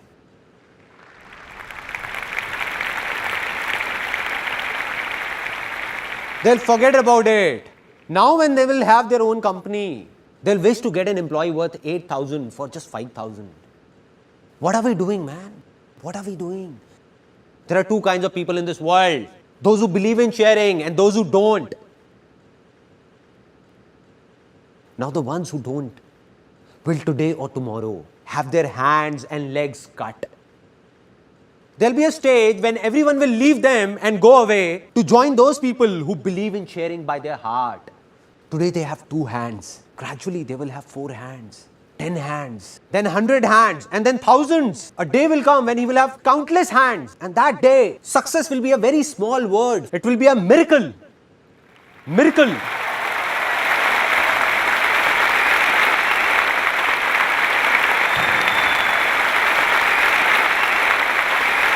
People will say impossible. How did this happen? How can this happen? How did this happen? How can he in such less time? How can he do it? How can? It's simple, man. He knows about sharing and you don't. The day you do, your life will also be full of miracles. Everywhere.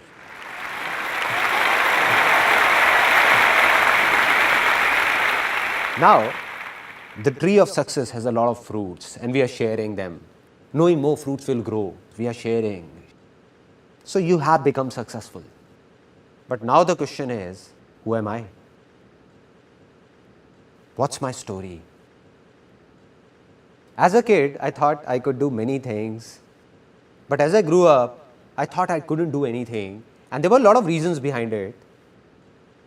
Out of which the biggest reason was that when I was in 10th standard, some major problems hit our family. My dad had a business of aluminium from 20 years in partnership with someone that closed down overnight, because of which our financial condition became critical. We had no clue what will happen now. Nobody had a clue. And my father went into a bit of depression as well. And there was a strange atmosphere in the house. Everybody was worried, what will happen now? I was studying, what could I do? Now there are 2 things that happen in these kind of situations. One, there are families that break apart, fall apart. They start fighting within themselves. And 2, there are families that come together. Our family chose the second one. Me, my mother, my younger sister, we all came together and said, this is not only my father's problem, but our problem. and we will find a way out. We will do something will happen. So now I wanted to do something, but believed that I can't do anything because my land was infertile. So we tried a lot of things, like we did a business in which my mother used to pack handmade sweets, and I used to go and give those boxes to people, and I took those sweets here and there, distribute pamphlets in my friends and relatives everywhere, but that didn't work and closed down. After that, we opened up a telephone booth, photo state, STD, PCO. My mother used to run it. At times, I also went there to help her. And going there, my land became even more infertile. Because I saw people fighting with my mother for just 25 paisa. I felt angry. But what to do? Such was life. That's when I thought that money is everything. Money is God. I just want money anyhow. I don't want anything else. Just get me a job from somewhere so that I get money and solve all these problems. So that telephone booth also closed down. After that, I went for a lot of interviews and failed everywhere. Had no clue what all was happening. And then came the turning point of my life. I went to a seminar. It was a multi-level marketing company seminar. I was 18 at that time, and honestly speaking, in that 3-hour long seminar, I didn't understand even a single thing. Everything went through here. And I exactly remember where I was sitting. It was an auditorium, and I was sitting on the third seat from here. I was looking at a 21-year-old guy standing right here. Till the time he kept talking, nothing entered my mind, everything bounced off. But then he said something in the end. He said, I'm 21 years old and I'm earning 200,000 rupees a month. What they had done was, had got a big photocopy of that check and was showing it on stage, and I was counting zeros sitting there. 1, 2, 3, 4, 5. And I was thinking that this guy is actually earning big. 200,000 rupees a month. I was shocked. My mind blew off because I had seen that even to reach a level of 10 to 15,000 rupees takes years. And here's a guy who is just like me, who earns 200,000 rupees a month. And that was that 1 second. It was that 1 second of my life. Something in me shouted out that if this guy can do it, who looks just like me, then why can't I do it? Am I from a different planet or what? Why can't I do it? If it's easy for him, then it's easy for me as well. I can also do it. Can do it. And the moment these two words entered my life, the moment I believed that everything is easy, changes started happening inside me. From what I used to say, it's difficult, nothing can be done, bad timing, don't know what will happen, I started saying, you see what I do now. We'll get 200,000 rupees checks like this. We'll start my own companies. You just wait and watch. You don't know what's going to happen. And everyone started saying that Sandeep has gone crazy. Now, this is a very interesting point. Whenever people start saying you have gone crazy, it's an indication that you are on the right track.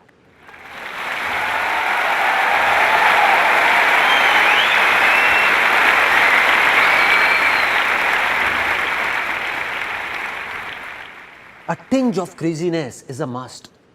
And that's what happened. I became crazy, started saying strange things. I started feeling from within, it's easy. Land became fertile. 1 step complete.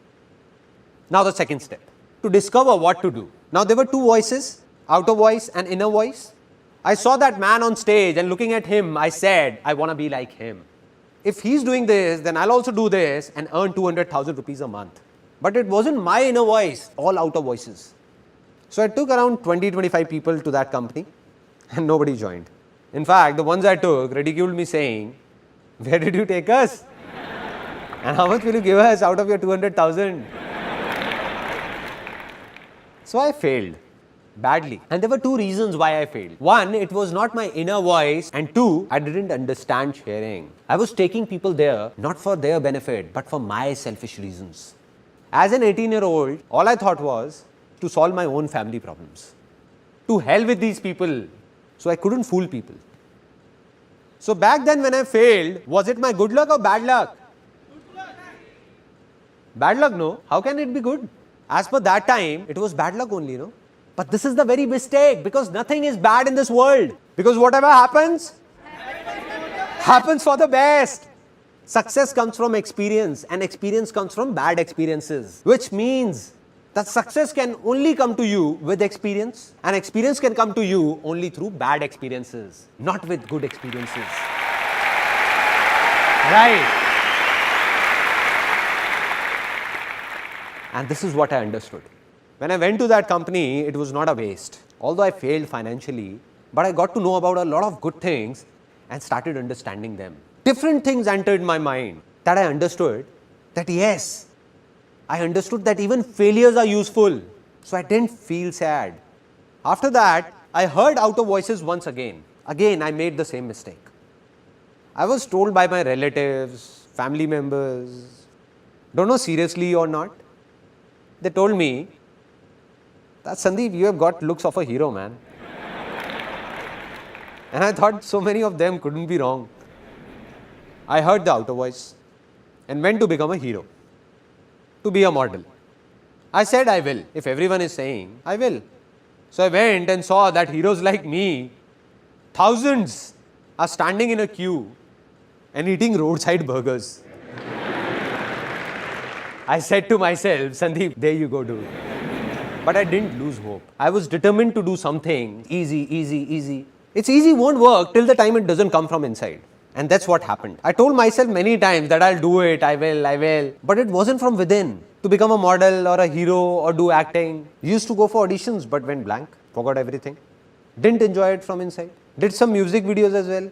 Such music videos that if I make you see them, you would die laughing. When my 5-year-old son is troubling everyone, ransacking the house, then my wife just plays that video and my son sits there looking at the screen and says, "Is this dad?" What is he doing? So this time also, I failed. I believe, like I just told you, that you can only be successful because of your failures, not because of your success. So this big failure of my life was about to be the reason behind a very big success of my life that I didn't know, realized it later. How? During modeling days, a friend came to me with some photographs he got clicked from somewhere, and when I saw them, I was surprised. I said, "What photographs, man? Great." There were no digital cameras at that time. So I said, "Man, this will be great. I want to learn this." For the first time in my life, my inner voice said that I want to learn photography, man. I want to be a photographer. I saw an ad in the newspaper, went there and joined a short 2-week course of photography. I didn't know what was I doing, why was I doing it, didn't think about it, just listened to my heart. You know, from inside, that feeling comes that this is what I wanted. Got it. Just went to my mother, took 12,000 rupees, went and bought a camera. Started clicking photographs of my relatives, friends, everyone for free. Didn't have a clue what I was doing. Kept on doing it. Now, what happens is that even when you listen to your inner voice, that you will move in that direction. You will take a step, take an action, and what you want will go and clash with the reality, which will be very different. I wanted to become a very good photographer, but the reality was that thousands of photographers in India who had learned photography for 1, 2, even 4 years, and even they were not able to do much. And what had I done? Just a 2-week course. So I wasn't a very good photographer. Bang! This was the turning point where one of my failures turned into success for me. Between all those photographers and me, there was a small difference. What I mean is that I had failed in modeling, but they had not. When I used to struggle as a model, I knew that 90% modeling agencies were fraud. So what I did was, I made a list of 70-80 fraud agencies and 10-15 genuine modeling agencies and started circulating it to everybody. That this one is fraud, and this one is genuine. And people started liking this. After this, I gave a small ad in the newspaper, free portfolio. And everyone came. A lot of people came. I told the truth. No tricks, no lies, straightforward.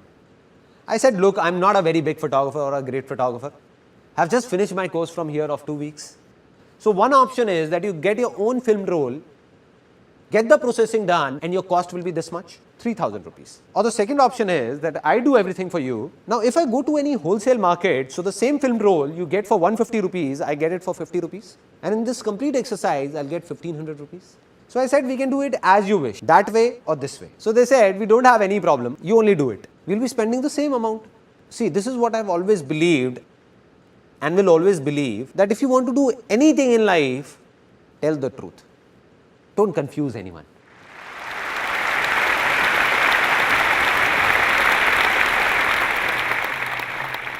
And people came. I still remember that I had spent 4,800 rupees on that first ad, because of which 7 or 8 people got their portfolios done from me, and the first income of my life, 15 to 20,000 rupees, came from here. This was the first success of my life.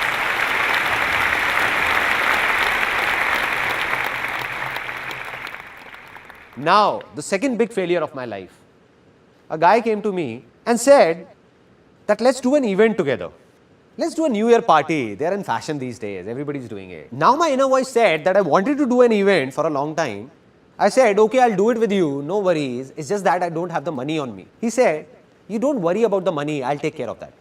You just execute it. I said, okay, it's a deal. I'll work for a month, organize the party and do everything. Investment will be yours and we will share the profit equally. He said, okay, done. He gave me 15,000 rupees and I distributed those 15,000 rupees to everyone. I paid to the banquet guy, the DJ, caterer, all of them knew me. I went myself and paid some advance to the printer, got the prints made like stickers, posters, went to some universities and put them around like banners and all. Now the problem occurred when just 3 days before the event, that guy came to me and said that I can't give you any more money. I said, but we have to give the money because I have to make all the payments or else they know me and will catch hold of me only. He said, it's your problem, drop the event. I said, no. So then I arranged the money from somewhere, borrowing it from my friends, 5,000 from here, 2,000 from there. I collected all this money and made all the payments. The event was executed and it was a big success. It was the night of 31st December 1999. This event was named Disc 2000. The new era of 2000 was about to begin. All the money was inside a bag. I went to that guy and said, okay man, let's do one thing. Let's calculate how much you and me spent and divide the profit equally. He said, what calculation? Which money? He just took that bag and went away with his friends. Since that day, I haven't seen him around in my entire life. What would have a normal human being and not an alien done in such a situation? In such a condition? Would have cried, become worried? I felt happy because somewhere inside I believed that life's experiences come from bad experiences, and I felt happy and said, wow man, this is it. Such a bad experience. What else could be worse than this? I felt happy. And my mother, who is sitting here, would remember when I came back home at 1:30, I put the music on full volume in my room, on full volume, and started dancing alone. Dancing. My parents came in and said, what's up son? Seems like your event was a hit. I said, don't ask how big a hit. Just don't ask. And when I told them that this is what happened, I got a lecture for 30 minutes. They said, you are very innocent, dumb. You trust anyone easily. Anybody can make a fool out of you. And why do you believe in what anybody says? I said, no. There must be a reason behind this failure. Maybe today I'm not getting it, but someday I will. And the day I'll get it, life will change for sure.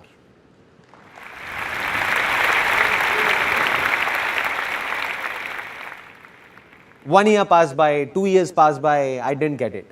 Didn't know what was that failure for. Until in 2003, I had reached a level in photography where I got stuck. The problem was that in photography, it's not only the work but the name that sells. It means that no matter how good I was, but because I didn't have a name, so all those people who got their photos clicked by me were rejected by modeling agencies saying, what trash. What an amateur shoot. Who is this Sandeep Maheshwari? Lives in a cave or what? From where is he? Get yourself clicked from a good photographer. So they used to come back to me saying, what have you done? What a bad shoot. Here, have a look. So I said, I have to make a name somehow. How to do it? I don't know. But I believed it's easy. An idea came from somewhere to make a world record in photography. I went to Limca Book of Records, met the chief editor, and I remember I was sitting, me this side, and she on that side of the table. I had already taken an appointment. She said, yeah, tell me. I said that I want to make a world record in photography. She said, okay, so what have you thought of? I said, you tell me what needs to be done. Because somehow I managed to reach there, they could not throw me out. So she said that, look, it's not that easy. You have to do a lot of things. So it has to be something very big. I asked like, she said there are two options. Either you make India's record or world record. I said forget about India, tell me about the world record. How will I make it? So she narrated a list to me. She told me what all is needed. At least 10,000 photographs need to be clicked. No two photographs should look similar. All should be different. Our moderators will be present there. A minimum of 100 models need to be hired, and this must be done within 12 hours. And after that, when the film rolls will be made, we will check the contact sheets, and if everything is okay, then your name will come in Limca Book of Records. You will get the certificate. I said, okay. Anything else? It will be done. I gave her a date saying that on this date of the next month, this world record will be made. I had no clue what will I do. As I was leaving her office, she said, Sandeep, just 1 second. I said, yes, ma'am. She said, I recommend you to hire an event management company for this. The moment she said an event management company, tuck. I said, madam, here is an event management company in front of you, Disk 2000. So that big failure of my life was about to turn into a big success. And from there I got the confidence that I will make the world record. And when I told my friends about it, they said, what are you saying, man? You will create a world record? You will hire an event management company? Spend 300,000-400,000 rupees? I said, no event management company. I'll do it myself. They said, okay, models. You need 100 models. And one model will charge at least 5,000 rupees. Do you have that much of money, 500,000 rupees to give to the models? I said, I don't even have 10,000 rupees. I don't know how or what will I do. I don't have it. But I said, this world record will be made. They said, no. I said, yes, it will happen. I kept saying, it will, it will, it will. And when we ask from within, we get answers. And I got the answer. A model was sitting in front of me. It was a very interesting moment. He said, I don't have this much money for the portfolio, but I can give you 500 rupees. I said, no issues. No issues, my inner voice said. I said, I'm making my world record. And you just give me 500 rupees. Your photos will be clicked. My world record will be made. And you will get a portfolio in just 500 rupees. Any problems? He said, no problem. I spread this message across. People queued up after that. Somebody is making a portfolio in just 500 rupees. A portfolio otherwise made in 30,000 rupees is being done in just 500. A total of 122 models came. More than 10,000 photographs were clicked in 10 hours and 44 minutes. No two shots were similar. The whole event was managed by me. And at the end of the day, my world record was made.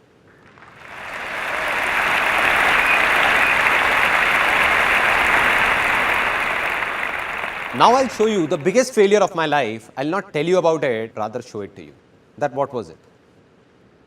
At the age of 21, after I made the world record, it came to my mind that I want to write a book on marketing. And I was a college dropout. I left college in third year. Now I went to the publishers that this is how I have written a book on marketing and I want you to publish it. So they used to talk very formally saying, yeah, have a seat. So where have you done your MBA from? I said, listen, I have no MBA. I am a college dropout. So they said, no, this is not the way. We can't publish it. And all the publishers refused wherever I went. But I said, I'll do it myself. I will publish this book, come what may. I got it published, and here's that book right in front of you that I wrote at the age of 21 on marketing. Now, what is so special about this book? It's written on it that it's one of the most unusual books in the world, one of the strangest. Why? Because almost all the books in English open this way, like this. But this one opens from here. This is the first page of this book. This is the second one. This is the third. This is the fourth one, and this is the fifth. So it's a reversed book. A reversed book. Reversed. The word spread that a photographer has written a reversed book. People talk about doing something out of the box, something different. I think it's all pointless. You hang yourself upside down from a tree and say it's different. It's pointless, no? There has to be a reason. So the reason why this book is reversed was written on the first page at that time. And the reason was, a big reason, if you can't even change the way you read, how can you change the way you think?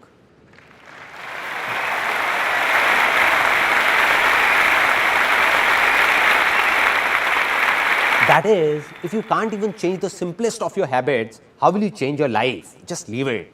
This book is not meant for you. And that's what happened. People took it seriously. They said, okay, if you don't want us to read it, so be it. Out of the 1,000 copies I got published, just 150 got sold. And the remaining 850 copies were taking a lot of space in the house because it was a small house with a studio and all of us packed together. So my mother gave them to a ragman. So a decent failure. Maybe you will see some grams wrapped in the pages of that book. Failure, that too a big one. Didn't know why this happened. Not at that time, but today I know. This book failed, but to write this book, I read countless books, and while doing so, my fertile land got plowed so many times, that everything became easy for me. Right.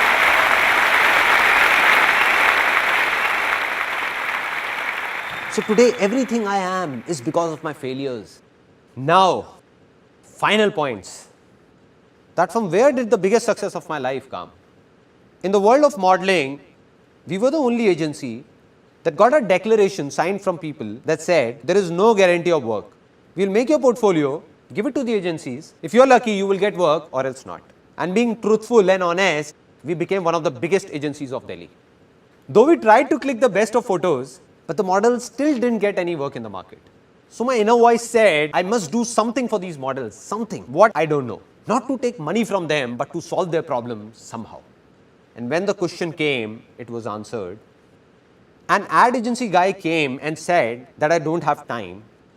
We will scan this photograph only and print it in the ad. Do you have any problem? I said, why would I have a problem? I called up the model and said, do you have a problem? He said, what are you saying, sir? What problem? What else can I ask for? That if my photograph comes in a newspaper or an ad, the photo got printed, that model was happy, I was happy, and ad agency was happy. And this was that turning point of my life.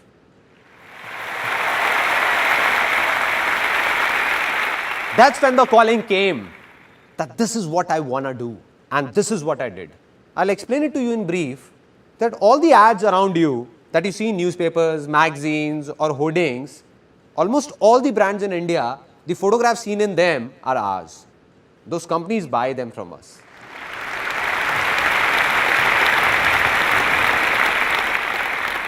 So today in the given situation, if you ask me that what's success for me, then here is a simple answer to it in a few things, because success is not just limited to one thing but many things in life, various aspects of life. So one of my aspects, that this company Images Bazaar was started to do something good for those models 6 years ago. In 2006, when this company started, I swore that from that very day, I'll not even take a single penny from any model, but will pay them instead. Until date, thousands of models have worked with us, and not even one of them can say that we have taken a single penny from him or her. Rather, we have paid them. This is success for me. This is success for me. And this is the reason our company has no investors and will never have one, because investors won't be able to understand all this. What will they say? They will say, you are crazy. Being such a famous production house of India, one of the biggest, doing so many shoots, and that too genuine. If you ask the models to pay you 50,000 rupees, they will not even ask why and put the amount on your table. But we will not take it. Not today, not ever, never. Secondly, what is success for me? I narrated an incident of that female whom I told to leave. The one who asked for 10,000 rupees, I gave her 8,000 rupees and then told her to leave. When I got stuck, that day I decided that from today onwards, if I hire anyone, then I'll never tell the person to leave.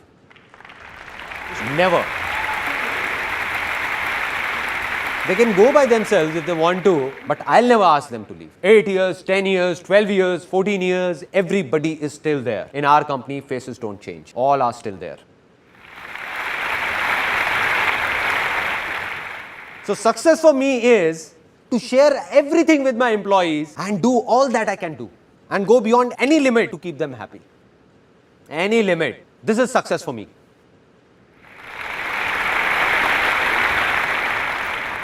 If you ask me that what do I believe today, am I successful or not? I look straight into your eyes and say, yes, I am successful. Why so? Is it because of the work I did in the past?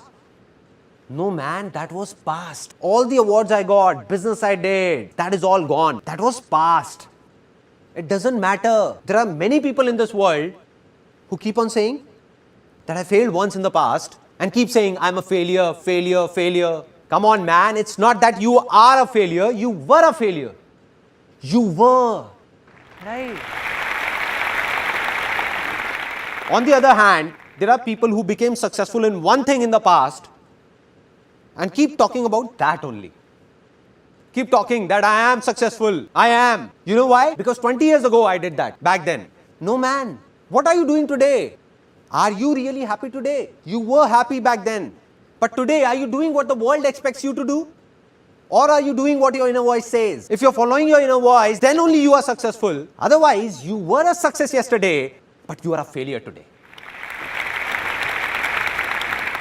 So I am successful today because of what I am doing today. While you'll be surprised to know that some people still think of me as a big failure. Why?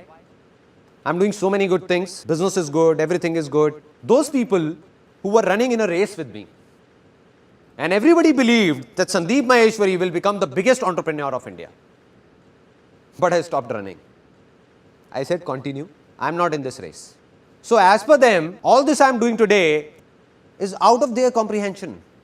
But I'm a failure for them and it doesn't make a difference to me. To hell with them. It doesn't matter whether someone praises me or abuses me. It's all temporary. Today you all are praising me because you're feeling good. But tomorrow in media, if you read something negative about me, then you'll be the ones abusing me, cursing me. You only will be saying, what man, what a cheap fellow. So will I be a failure then? So will I be saying that I'm a failure? So I'm not successful because some people think that I'm a success. Or some people think I'm a failure. I am successful because I believe that I am a success.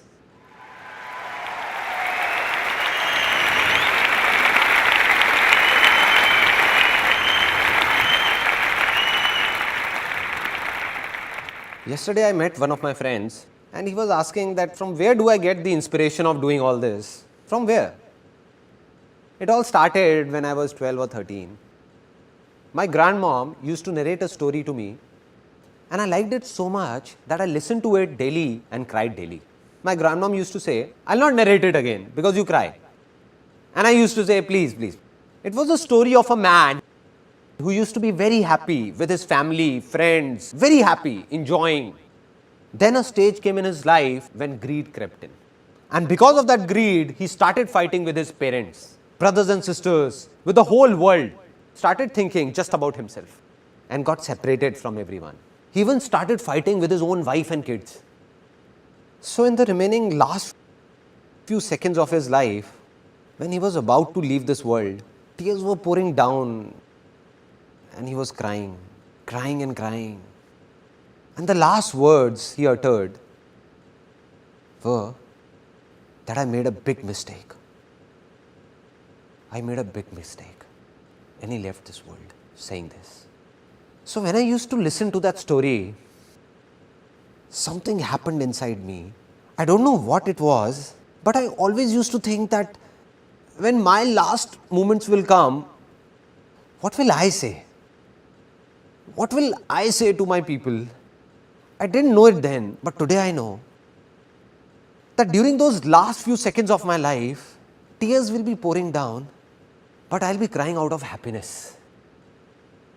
And while crying, I'll not say anything to anyone, but smile. And say to myself that, wow, man, what a life. Wow. Wow. Wow.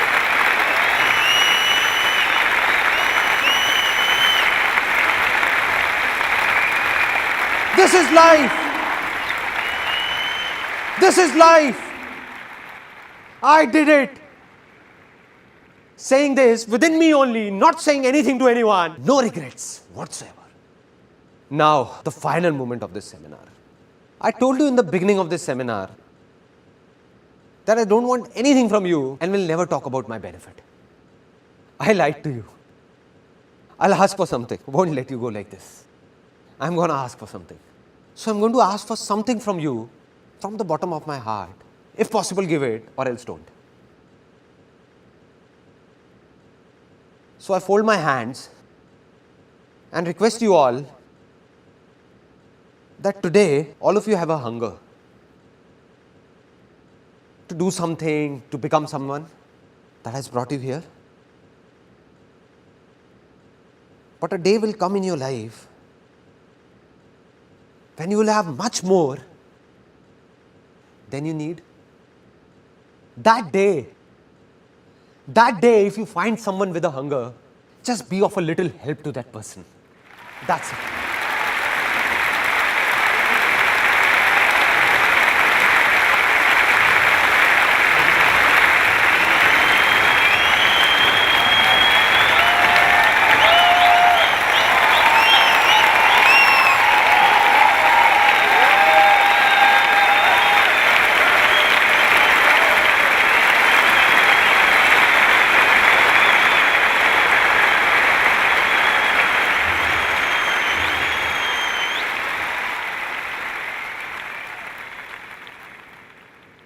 Today, this was the last life-changing seminar of my life.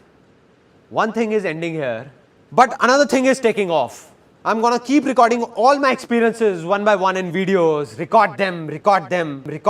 Today I told you it's easy. So why is it easy? In every situation of my life, how did I make the smallest of problems and the most complicated problems easy for myself? I'll tell you all in those videos. I'll open up everything. I just open it up, my heart, my mind, so that tomorrow if someone will need to know something or do something, he will just go to that place and will do whatever he wants to do for free.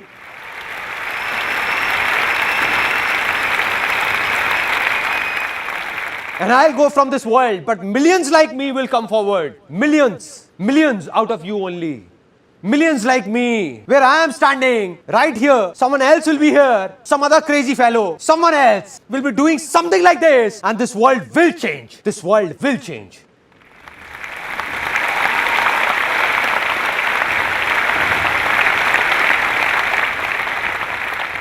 Today, I can say that my life's mission is fulfilled. And even if God comes and says, it's over, then I'll say, let's go, let's go, let's go. Anyway you say, I did what I wanted to do, did it.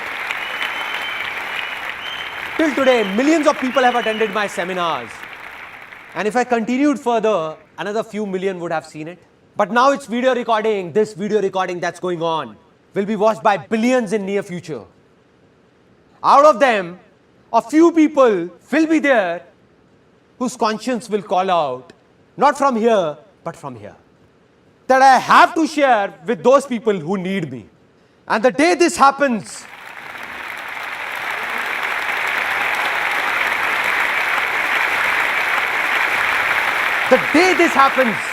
that day, not only in India, but across this whole world, nobody will be hungry. Nobody will be hungry. This world will change. Because this is also easy. It's easy. It's easy. This world will change. Will change.